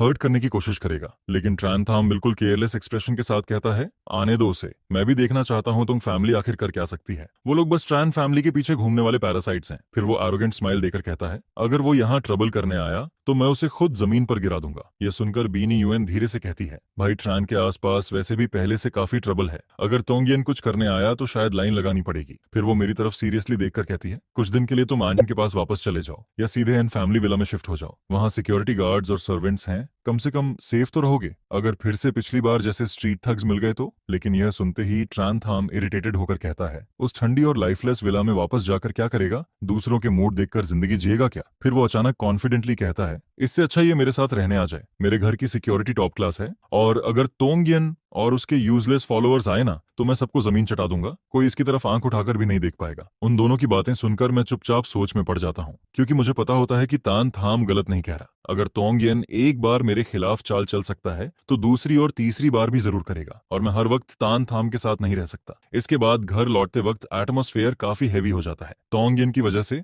अब तान थाम और बीनी नुयन भी आर्ग्यू नहीं करते। रात को मैं सोफा पर बैठकर काफी देर तक सोचता रहता हूँ। फिर आखिरकार एक नंबर डायल करता हूँ। कुछ लंबी रिंगिंग के बाद एक मिडिल एज्ड वुमन की आवाज सुनाई देती है। हेलो, मैं धीरे से कहता हूँ, माँ मैं हूँ भाईतान। जिस पर दूसरी तरफ से काम आवाज आती है, ओह तुम हो, कोई काम था? मैं अभी बहुत बिजी हूँ। मैं कुछ सेकंड चुप रहता हूँ, फिर धीरे से कहता हूँ, कुछ दिनों के लिए मेन हाउस वापस आना चाहता हूँ, क्या मैं आ सकता हूँ? जिस पर वो जवाब देती हैं, मैं अभी बिजनेस ट्रिप पर बाहर हूँ। चाची जियांग के भी कुछ जरूरी काम चल रहे होते हैं। जिस पर वो इन दिनों मेन हाउस में नहीं रहती हैं, वहाँ अभी कोई भी नहीं होता है, इसलिए अगर कोई जरूरी बात ना हो तो ख्वानहांग वापस चला जाता है। फोन के अंदर से आती उस औरत की ठंडी आवाज सुनकर मेरे दिल में अचानक से एक अजीब सी कसक उठती है, जिस पर मैं चुपचाप फोन काट देता हूँ। फिर मैं पास रखी फैमिली एल्बम में लगी तस्वीरों को देखता हूँ और हल्का सा सांस छोड़ देता हूँ। इसी बीच फोन की स्क्रीन पर अचानक मैसेज पॉपअप होता है, जो ट्रान थाम का होता है। कल शाम लाम की रेसिंग कंपटीशन है, आना ट्रान, क्या तुम मेरे साथ देखने चलोगे? उसका मैसेज देखकर मैं हल्का सा मुस्कुराता हूँ। ट्रान थाम हमेशा से ऐसी ही दबंग तरीके से बात करती है, जो बोलती है वही फाइनल होता है, जिसके जवाब में मैं सिर्फ इतना रिप्लाई करता हूँ, ठीक है।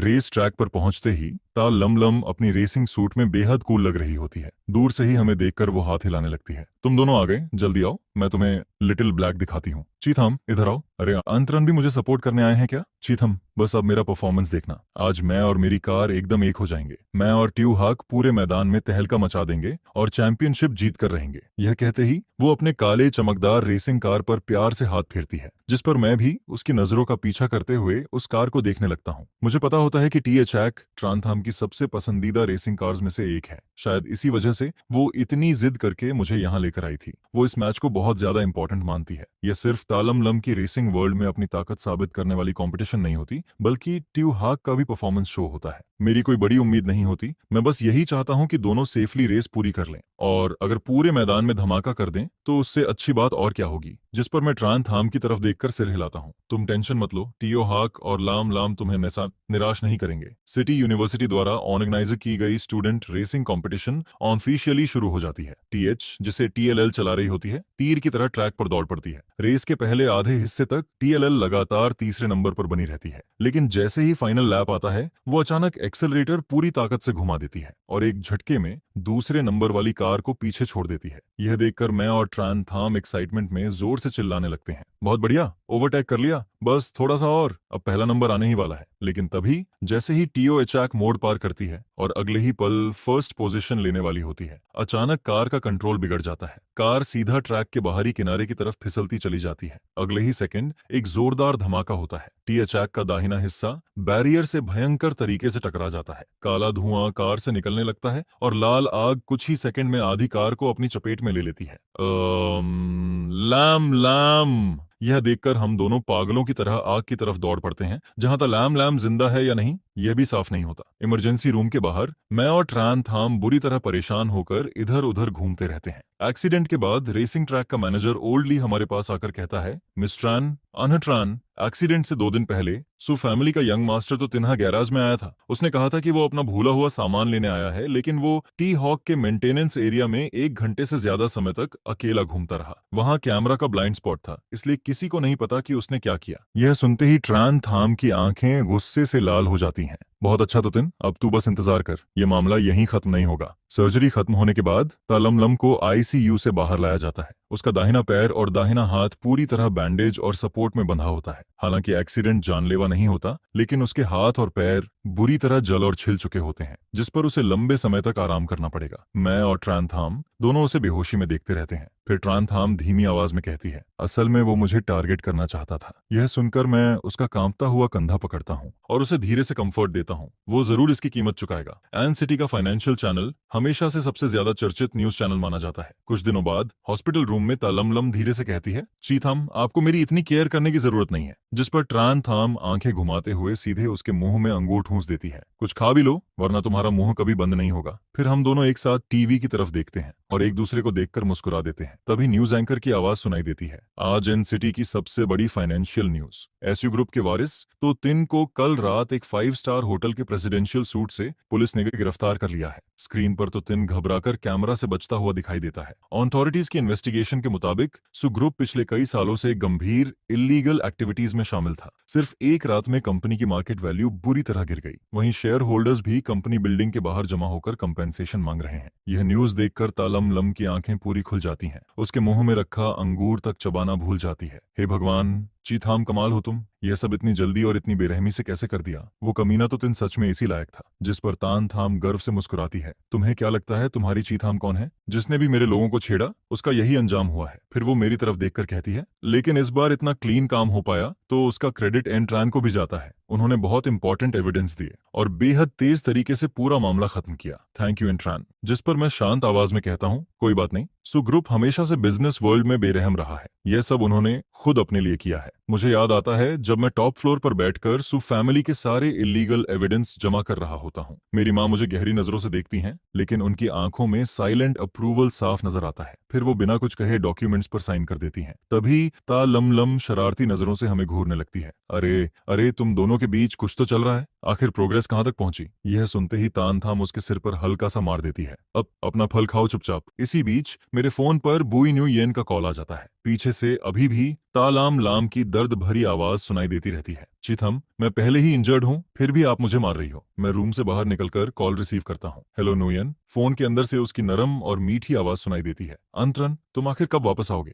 मैं कल लौट आऊंगा। कोई जरूरी बात है क्या? वो कुछ सेकंड चुप रहती है, फिर धीरे से कहती है, मुझे तुमसे कुछ जरूरी बात करनी है। कल तुम वापस आ जाओ, फिर बात करते हैं। मैं अभी कुछ सोच ही रहा होता हूँ कि तभी ट्रान थाम गुस्से में रूम से बाहर निकलती है। वो सीधे मेरे हाथ से फोन छीन लेती है, कॉन्टैक्ट नेम देखती है और बिना कुछ बोले कॉल काट देती है। फिर वो घूरते हुए पूछती है, उसने क्या कहा? क्या वो फिर से तुम्हें बुला रही है? जिस पर मैं हल्का सा मुस्कुराकर कहता हूँ, अरे नहीं, ऐसी कोई बड़ी बात नहीं है, सच में कुछ नहीं। तो फिर अभी थोड़ी देर पहले तुम इतना सीरियस फेस बनाकर बाहर छुपकर कॉल सुनने क्यों गए थे? बोलोगे या नहीं? अगर नहीं बोले तो यहीं पर। जिस पर ट्रान थाम की आंखें धीरे धीरे डेंजरस होने लगती हैं। असल में तुम मुझे बहुत चाहते हो, बस बोलने की हिम्मत नहीं होती, है ना? ये बोलते ही वो मेरे बेहद करीब आ जाती है, जिसे देखकर मुझे याद आता है कि ये पब्लिक प्लेस है। जिस पर मैं जल्दी से उसे हल्का सा पीछे धक्का देता हूँ। इसके बाद मैं कहता हूँ कि BUINUHUA ने मुझे कल मिलने के लिए बुलाया है, उसे कुछ बात करनी है। जिस पर TRANTHAM तुरंत बोलती है, उसे आखिर क्या काम हो सकता है? पहले SONGYEN के पीछे घूमती थी, अब तुम्हारे पीछे आ रही है। BUI फैमिली का सबसे बड़ा बिजनेस कॉन्ट्रैक्ट तो दामाद ढूंढना ही है और उसके लिए तुम्हारे जैसे लड़के पर ही नजर गई है। फिर वो आगे कहती है, वैसे भी नुयेन उनकी असली बेटी नहीं है, शायद उसकी भी अपनी मजबूरियां होंगी। जिसे सुनकर मैं बस चुप रह जाता हूँ। अगली सुबह क्लास में मैं BUINUYEN को देखकर पूछता हूँ, NUYEN क्या बात है, तुम मुझे ढूंढ रही थी? जिस पर वो धीरे से कहती है, दोपहर में रूफटॉप पर आना, मुझे तुमसे कुछ जरूरी बात करनी है। मैं उसकी बात मानकर सिर हिला देता हूँ, जिस पर मेरी नजर अचानक TRANTHAMM पर पड़ती है, जो बिना पलक झपकाए हम दोनों को घूर रही होती है। दोपहर में रूफटॉप पर BUINUUN रेलिंग के सहारे खड़ी होती है। हवा उसके लंबे बालों को उड़ाती रहती है, जिस पर वो थोड़ी नर्वस होकर बोलती है, आनुट्रान, आज मैं तुमसे एक बात कहना चाहती हूँ। मैं चाहती हूँ कि तुम मेरे फेक बॉयफ्रेंड बन जाओ। यह सुनते ही मैं शॉक्ड होकर उसे देखने लगता हूँ। Fake boyfriend? जिस पर वो धीरे धीरे सब एक्सप्लेन करना शुरू करती है। पिछली मुलाकात के बाद मेरे फोस्टर पेरेंट्स को हमारे बारे में पता चल गया, तभी से वो लगातार मुझ पर प्रेशर डाल रहे हैं। तुम जानते ही हो मैं उनकी असली बेटी नहीं हूँ। इतने सालों से वो मुझे सॉन गेन के साथ रहने के लिए मजबूर करते रहे हैं, लेकिन उस इंसान से मुझे नफरत है। इसलिए मैं चाहती हूँ कि तुम बस थोड़ी एक्टिंग कर दो। अगर उन्हें लगेगा कि मेरा पहले से बॉयफ्रेंड है तो शायद वो मुझे फोर्स करना बंद कर देंगे। अगर तुम नहीं चाहो तो कोई बात नहीं। यह बोलते बोलते BUINUYN उदास होकर सिर नीचे कर लेती है, जिसे देखकर मुझे वो दिन याद आता है जब उसने मेरे लिए सबके सामने स्टैंड लिया था। जिस पर मैं आखिर कह देता हूँ, ठीक है, मैं तुम्हारी मदद करूंगा, लेकिन हम सिर्फ फेक रिलेशनशिप में रहेंगे, असली नहीं। यह सुनते ही वो खुश होकर बोलती है, थैंक यू आनुट्रान, मैं समझती हूँ। इसके बाद हम दोनों एक आगे और एक पीछे स्टेयर्स से नीचे उतरते हैं। तभी अचानक सामने ट्रान थाम खड़ी मिलती है। अंतरन, तुम वापस आ गए? बुई न्यूयन यह बोलते ही जानबूझकर मेरे करीब आ जाती है और ट्रन थाम की तरफ प्रोवोकेटिव नजरों से देखने लगती है, जिस पर ट्रन थाम कंफ्यूज्ड होकर पूछती है, तुम दोनों? फिर बुई न्यूयन मुस्कुराकर कहती है, यूनिवर्सिटी का सबसे हैंडसम लड़का अंतरन अब मेरा बॉयफ्रेंड है। यह सुनते ही मैं उसे रोकने की कोशिश करता हूँ, लेकिन वो धीरे से फुसफुसाकर कहती है, प्लीज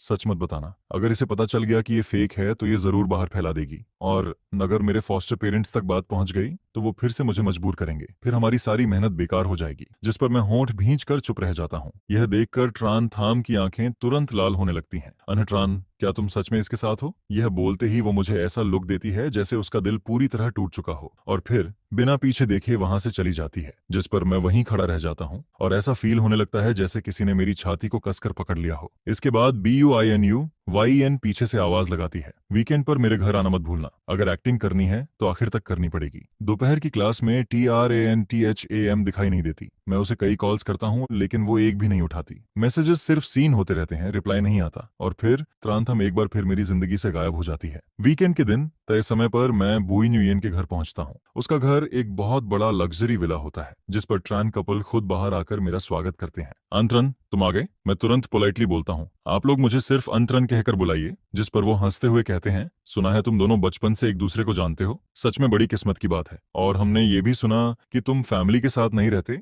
अकेले बाहर रहते हो। इतनी कम उम्र में खुद का फैसला लेना वाकई इम्प्रेसिव है। यह सुनकर मैं अंदर ही अंदर चौंक जाता हूँ, क्योंकि मेरे बाहर रहने की बात तो नुयेन के पिता को भी नहीं पता थी। इसके बाद डाइनिंग टेबल पर तान मैडम खुद अपने हाथों से बनाई हुई मिठाई मेरी तरफ बढ़ाती हैं। अनहतन, इसे टेस्ट करो। जिस पर मैं वो प्लेट सीधे BUINUYN की तरफ बढ़ाकर कहता हूँ, पहले तुम खाओ, तुम्हें भी भूख लगी होगी। यह देखकर वहां बैठे बाकी लोगों के एक्सप्रेशंस तुरंत बदल जाते हैं, जबकि BUINUYN मुझे बेहद ग्रेटफुल नजरों से देखने लगती है। इसके बाद ट्रान फैमिली आखिर असली मुद्दे पर आती है। अगर तुम दोनों एक दूसरे को पसंद करते हो तो शादी जैसी बड़ी बात जल्दी तय कर लेनी चाहिए। जिस पर मैं कामली जवाब देता हूँ, असल में मैं भी यही बात कहना चाहता था।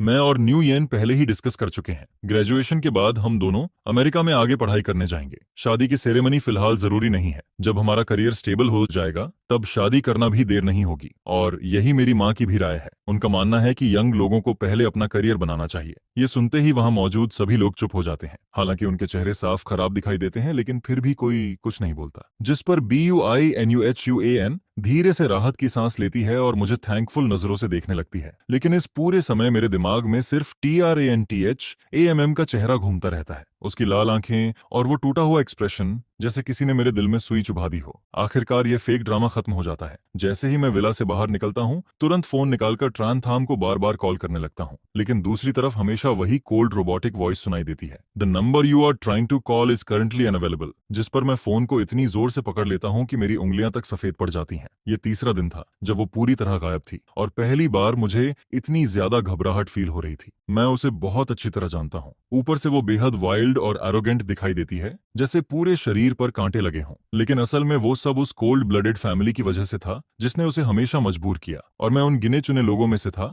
जो उसके दिल तक पहुंच पाए थे। लेकिन अब सिर्फ BUINUYN की मदद करने के लिए मैंने खुद अपने हाथों से उसे फिर उसी अंधेरे में धक्का दे दिया। मैं सीधे उसके अपार्टमेंट पहुंचता हूं और धीरे से दरवाजा नॉक करता हूं। त्रान थाम, मैं हूं अनत्रान। ट्रांथाम, मुझे पता है तुम अंदर हो। मैं और BUN यूएन सच में रिलेशनशिप में नहीं है। ये सब सिर्फ एक्टिंग थी, सिर्फ उसकी फैमिली से उसे बचाने के लिए। मैंने तुम्हें कभी धोखा नहीं दिया, कभी नहीं। इतना सुनते ही दरवाजा एक हल्की सी आवाज के साथ खुलता है, जिस पर ट्रांथाम दरवाजे के पीछे खड़ी दिखाई देती है। उसकी आंखें इतनी ज्यादा सूजी हुई होती हैं जैसे अखरोट की तरह फूल गई हों। आंखों के नीचे गहरे डार्क सर्कल साफ नजर आते हैं। पूरा शरीर पहले से काफी दुबला दिखाई देता है, जिसे देखकर मेरा दिल जोर जोर से दर्द करने लगता है। सब फेक था? ट्रांथाम कांपती आवाज में पूछती है। अगर ऐसा था तो उस वक्त तुमने एक्सप्लेन क्यों नहीं किया अनहतान? मैंने सोचा था तुम बाकी लोगों जैसे नहीं हो। इसके बाद उसकी आंखों से फिर आंसू बहने लगते हैं। बचपन से मुझे कभी किसी का प्यार नहीं मिला। मेरे पापा हमेशा उस दूसरी औरत की ही बात सुनते थे। वो औरत BUINUHUYEN को खजाने की तरह संभालती थी, जबकि मुझे एक अनवांटेड बच्चे की तरह ट्रीट करती थी। फिर वो आगे कहती है, यूनिवर्सिटी आने के बाद ही मैं तुमसे मिली। सिर्फ तुम ही थे जिसने मुझे रिजेक्ट नहीं किया, जिसने मुझे खुद से दूर नहीं धकेला। यह सुनकर मैं धीरे से हाथ बढ़ाता हूँ और उसके गालों पर बहते आंसुओं को वाइप करता हूँ। मेरी उंगलियां उसकी गर्म स्किन को टच करती हैं, जिस पर मैं बेहद सॉफ्टली लेकिन फर्म आवाज में कहता हूँ, सॉरी ट्रांथा, ये सब मेरी गलती थी। BUINUUAN बचपन से मेरी दोस्त है। उसकी फोस्टर मदर उसे जबरदस्ती मैरिज मीटिंग के लिए पुश कर रही थी। वो सच में मजबूर थी, इसलिए मैंने सिर्फ उसका फेक बॉयफ्रेंड बनकर एक्टिंग की ताकि उसके घर वाले शांत हो जाएं। फिर मैं उसकी आंखों में देखते हुए कहता हूँ, लेकिन मैंने कभी भी उससे प्यार नहीं किया और ना ही कभी उसके साथ रहने का सोचा। मेरे दिल में शुरू से आखिर तक सिर्फ तुम रही हो। सच में सिर्फ तुम। यह सुनते ही ट्रांथाम कांपती आवाज में पूछती है, सच? जिस पर मैं तुरंत उसका हाथ कसकर पकड़ लेता हूँ, 1000 बार सच। फिर मैं हल्का सा मुस्कुराते हुए कहता हूँ, याद है वो पहली बार जब हम यूनिवर्सिटी फूड स्ट्रीट में मिले थे? जिस वक्त तुमने मुझे किस किया था, उसी पल मेरा हार्ट बीट बेकाबू हो गया था। उसके बाद स्कूल में तुम हमेशा मुझे परेशान करती रहती थी, लेकिन पता नहीं क्यों मेरी नजर हमेशा तुम्हें ही ढूंढती रहती थी। तुम्हारा मुंह भले ही कितना रफ था, लेकिन तुम हमेशा मेरी प्रोटेक्शन करती थी,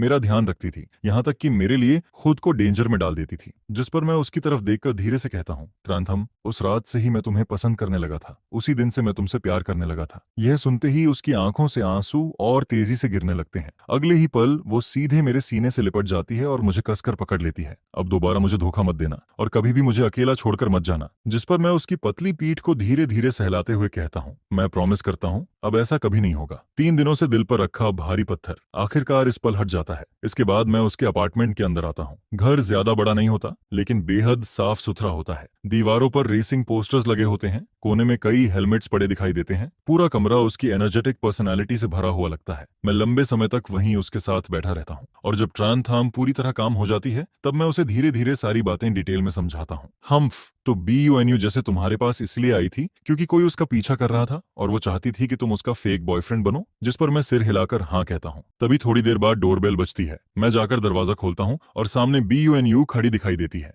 उसके हाथ में फ्रूट्स का बैग होता है। जैसे ही वो ट्रांथाम को शांत हालत में देखती है, वो खुद आगे बढ़कर कहती है, ट्रांथाम, आई एम सॉरी। पहले मैंने सेल्फिश होकर जियांग थान का इस्तेमाल किया। मैंने जानबूझकर गलतफहमी पैदा की जिससे तुम्हें दुख पहुंचा। सच में सॉरी। जिस पर ट्रांथाम अभी भी थोड़ी कोल्ड नजरों से उसे देखती है, लेकिन पहले जैसी हॉस्टिलिटी अब नहीं रहती। फिर वो धीरे से बोलती है, तुम तो BUI फैमिली की प्रेशियस डॉटर हो, फिर मुझ जैसी अनवांटेड लड़की से माफी क्यों मांग रही हो? यह सुनकर BUI न्यूयन हल्का सा बिटर स्माइल देती है। मैं सिर्फ अडॉप्टेड डॉटर हूँ। दूसरों के घर में रहकर कैसा फील होता है, ये मैं किसी से ज्यादा अच्छे से समझती हूँ। फिर वो आगे कहती है, मैं साफ देख सकती हूँ कि तुम जियांग थान की कितनी परवाह करती हो। मुझे तुम्हें हर्ट करने के लिए ऐसा तरीका इस्तेमाल नहीं करना चाहिए था। आखिर हम दोनों वो लोग हैं जिन्हें हमेशा प्यार की कमी रही, इसलिए हमें एक दूसरे को और दर्द देने की जरूरत नहीं है। जिस पर ट्रांथाम कुछ देर तक चुप रहती है, फिर BUINUN की सिंसियर आंखों को देखकर आखिर धीरे से सिर हिला देती है। ठीक है, इस बात को यहीं खत्म करते हैं। और इसी पल हम तीनों के बीच जमा सारी गलतफहमियां आखिरकार पूरी तरह खत्म हो जाती हैं। ट्रांथाम भी आखिर समझ जाती है कि मैंने कभी किसी और को चूज नहीं किया था। शुरू से आखिर तक मैंने हमेशा सिर्फ उसे ही चुना था। इसके बाद स्कूल लौटने पर भी सॉन्गयन और सॉन्गनोग हार नहीं मानते। वो अपनी फैमिली बैकग्राउंड का इस्तेमाल करके हमें परेशान करने की कोशिश करते हैं, लेकिन उन्हें नहीं पता होता कि सू फैमिली के डाउनफॉल के बाद सॉन्ग फैमिली भी अपनी सारी पावर खो चुकी है। उनका गोल्डन एरा पहले ही खत्म हो चुका था। सॉन्गयन जानबूझकर मेरे और तानथाम के बारे में चीप रूमर्स फैलाने लगता है, लेकिन उसी वक्त तालमलम अपने क्लासमेट्स के साथ आकर उसकी पोल खोल देती है, जिस पर सॉन्गयन गुस्से में अटैक करने की कोशिश करता है, लेकिन उल्टा सिक्योरिटी गार्ड्स उसे पकड़ लेते हैं और ब्लैकलिस्ट में डाल देते हैं। कुछ ही समय बाद सॉन्ग फैमिली का पूरा बिजनेस कोलैप्स हो जाता है और ऑफिशियली बैंकरप्टेसी अनाउंस हो जाती है। सॉन्गयन और सॉन्गनोग, जो कभी रिच यंग मास्टर्स थे, अब हर जगह लोगों की नफरत और तानों का सामना करते हैं। आखिरकार उन्हें शर्मिंदगी में स्कूल छोड़कर थुओंग चाओ से भागना पड़ता है और फिर वो दोबारा कभी फर्स्ट हाई स्कूल में दिखाई नहीं देते। दूसरी तरफ बीनी यूएन की स्टेप मदर और थर्ड सिस्टर भी अब उसे जबरदस्ती मैरिज मीटिंग्स के लिए फोर्स करने की हिम्मत नहीं करती, जिस पर BUINUHUAN आखिरकार अपनी बेड़ियों से आजाद हो जाती है और पूरी मेहनत से अपने सपनों की तरफ बढ़ने लगती है। इसके बाद TRANHUY कई बार TRANTHAMM से मिलने आता है। वो अपने पुराने मिस्टेक्स सुधारना चाहता है, लेकिन हर बार TRANTHAMM उसके मुंह पर दरवाजा बंद कर देती है, क्योंकि इतने सालों की कोल्डनेस और क्रुएल्टी सिर्फ कुछ सॉरी बोल देने से खत्म नहीं हो सकती थी। अब वो सिर्फ अपनी शांत जिंदगी चाहती थी। दूसरी तरफ तलमलम की चोट पूरी तरह ठीक होने के बाद वो फिर से रेसिंग ट्रैक पर लौट आती है। मेरी और तान थाम की मदद से वो बेहद मेहनत से प्रैक्टिस करती है और आखिरकार नेशनल स्टूडेंट रेसिंग कंपटीशन में चैंपियनशिप जीत लेती है, जिस पर वो एक राइजिंग यंग रेसर बन जाती है और काउंटलेस लोगों का अटेंशन अपनी तरफ खींचने लगती है। मैंने भी आखिर अपनी माँ के साथ दिल की सारी दूरियां खत्म कर लीं। वो अपने काम का कुछ हिस्सा छोड़कर अब अक्सर मेरे साथ टाइम बिताने आती हैं। इतने सालों से मिसिंग मदरली लव अब धीरे धीरे वापस मेरी जिंदगी में लौटने लगता है। मैं अब वो अकेला और कमजोर लड़का नहीं रहा जिसे कभी लोग बली किया करते थे। फिर देखते ही देखते यूनिवर्सिटी ग्रेजुएशन का दिन आ जाता है। स्कूल के अंदर लाल फूल पूरी तरह खिल चुके होते हैं। मैं, ट्रांथाम, बीनी यूएन और तलाम लाम साथ साथ कैंपस में वॉक कर रहे होते हैं। धूप पेड़ों की पत्तियों के बीच से गुजरकर हमारे ऊपर पड़ती रहती है और वही हमारी यूथ की सबसे खूबसूरत सॉफ्टनेस बन जाती है, जिस पर ट्रांथाम अपना सिर मेरे कंधे पर रख देती है। उसके लाल बाल हवा में उड़ते रहते हैं और चेहरे पर चमकती हुई ब्राइट स्माइल होती है। फिर वो हंसते हुए कहती है, हम दोनों एक ही सिटी में हायर स्टडीज करेंगे। मैं जिंदगी भर तुम्हारे पीछे लगी रहूंगी, मरते दम तक। जिस पर मैं मुस्कुराकर जवाब देता हूँ, ठीक है, पूरी जिंदगी मेरे साथ चिपकी रहना, लेकिन बीच में छोड़कर मत जाना। यह सुनकर BUINUHUYEN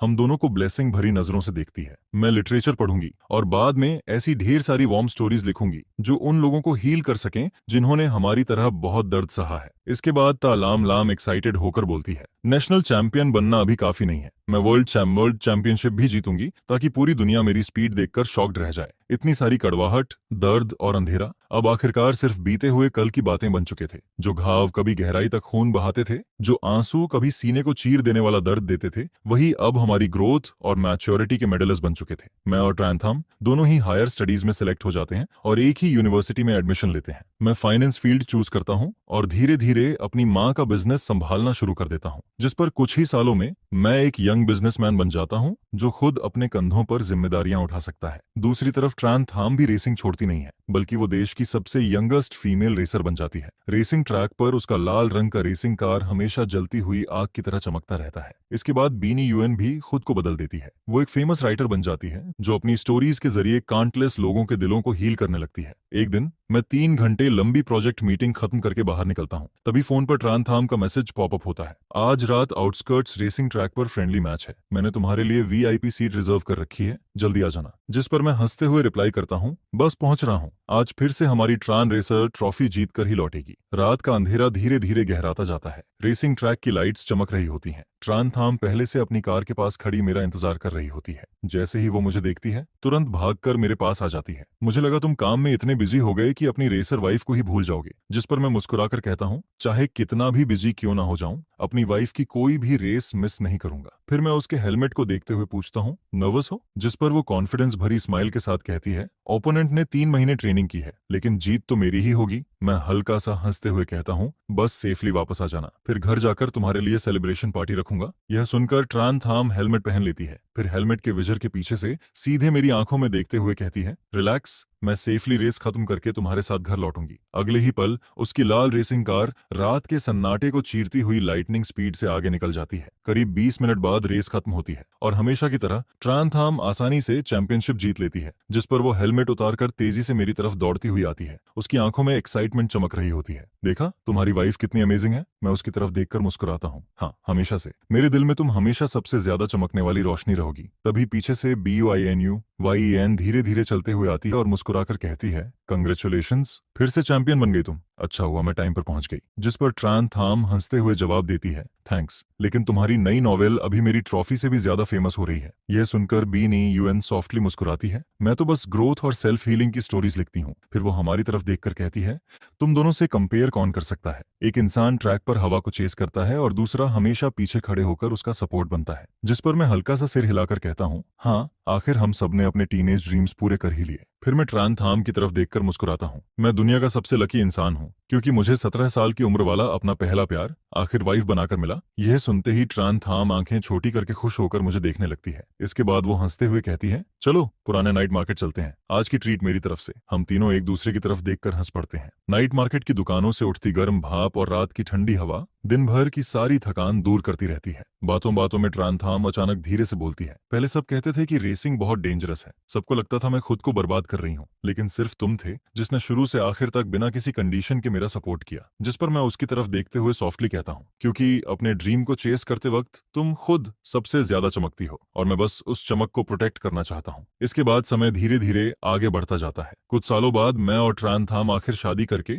ऑफिशियली एक परिवार बन जाते हैं। शादी के तीसरे साल हमारी छोटी सी बेटी तेदे इस दुनिया में आती है। एक वीकेंड पर BUNUUN हमसे मिलने घर आती है, जिस पर ट्रान थाम उसे देखते ही खुशी से स्वागत करने दौड़ पड़ती है। इसके बाद BUINUHUAN अपनी खुद की बनाई हुई पिक्चर बुक हमारी बेटी को देते हुए कहती है, ये हमारी छोटी TEE के लिए, उसकी जिंदगी हमेशा खुशियों से भरी रहे। यह देखकर TRANTHAM मुस्कुराते हुए मेरे कंधे पर सिर टिका देती है। सच में टाइम कितना जल्दी निकल गया। पहले हम फ्यूचर को लेकर कंफ्यूज्ड रहते थे, खुद को प्रूव करने के लिए स्ट्रगल करते थे, और अब करियर भी स्टेबल है, फैमिली भी कंप्लीट है। फिर मैं उसकी तरफ देखकर पूछता हूँ, वैसे अगले महीने नेशनल फाइनल्स की तैयारी कैसी चल रही है? वो इस साल की सबसे इंपॉर्टेंट रेस है। जिस पर ट्रान थाम थोड़ा नर्वस होकर कहती है, सच कहूं तो थोड़ा प्रेशर है, अगर ये जीत गई तो पूरे साल की ओवरऑल चैंपियन बन जाऊंगी। फिर वो मेरी तरफ और हमारी बेटी की तरफ देखकर धीरे से बोलती है, उस दिन तुम दोनों मुझे चीयर करने जरूर आना, ठीक है? तुम लोगों के बिना मेरा दिल काम नहीं रहता। जिस पर मैं तुरंत उसका हाथ पकड़ लेता हूँ, मैं हमेशा तुम्हारे साथ रहूंगा। कंपनी का सारा काम पहले ही अरेंज कर दिया है, तुम्हारी फाइनल रेस मिस करने का सवाल ही नहीं उठता। यह सुनते ही ट्रान थाम खुशी से मुस्कुराने लगती है, पति हो तो ऐसे। इसके बाद BUINUYN भी मुस्कुराकर कहती है, मैंने भी अगले महीने की सारी बुक साइनिंग इवेंट्स कैंसिल कर दी हैं। मैं खुद वहां आकर तुम्हें सपोर्ट करूंगी और मैं तुम्हारी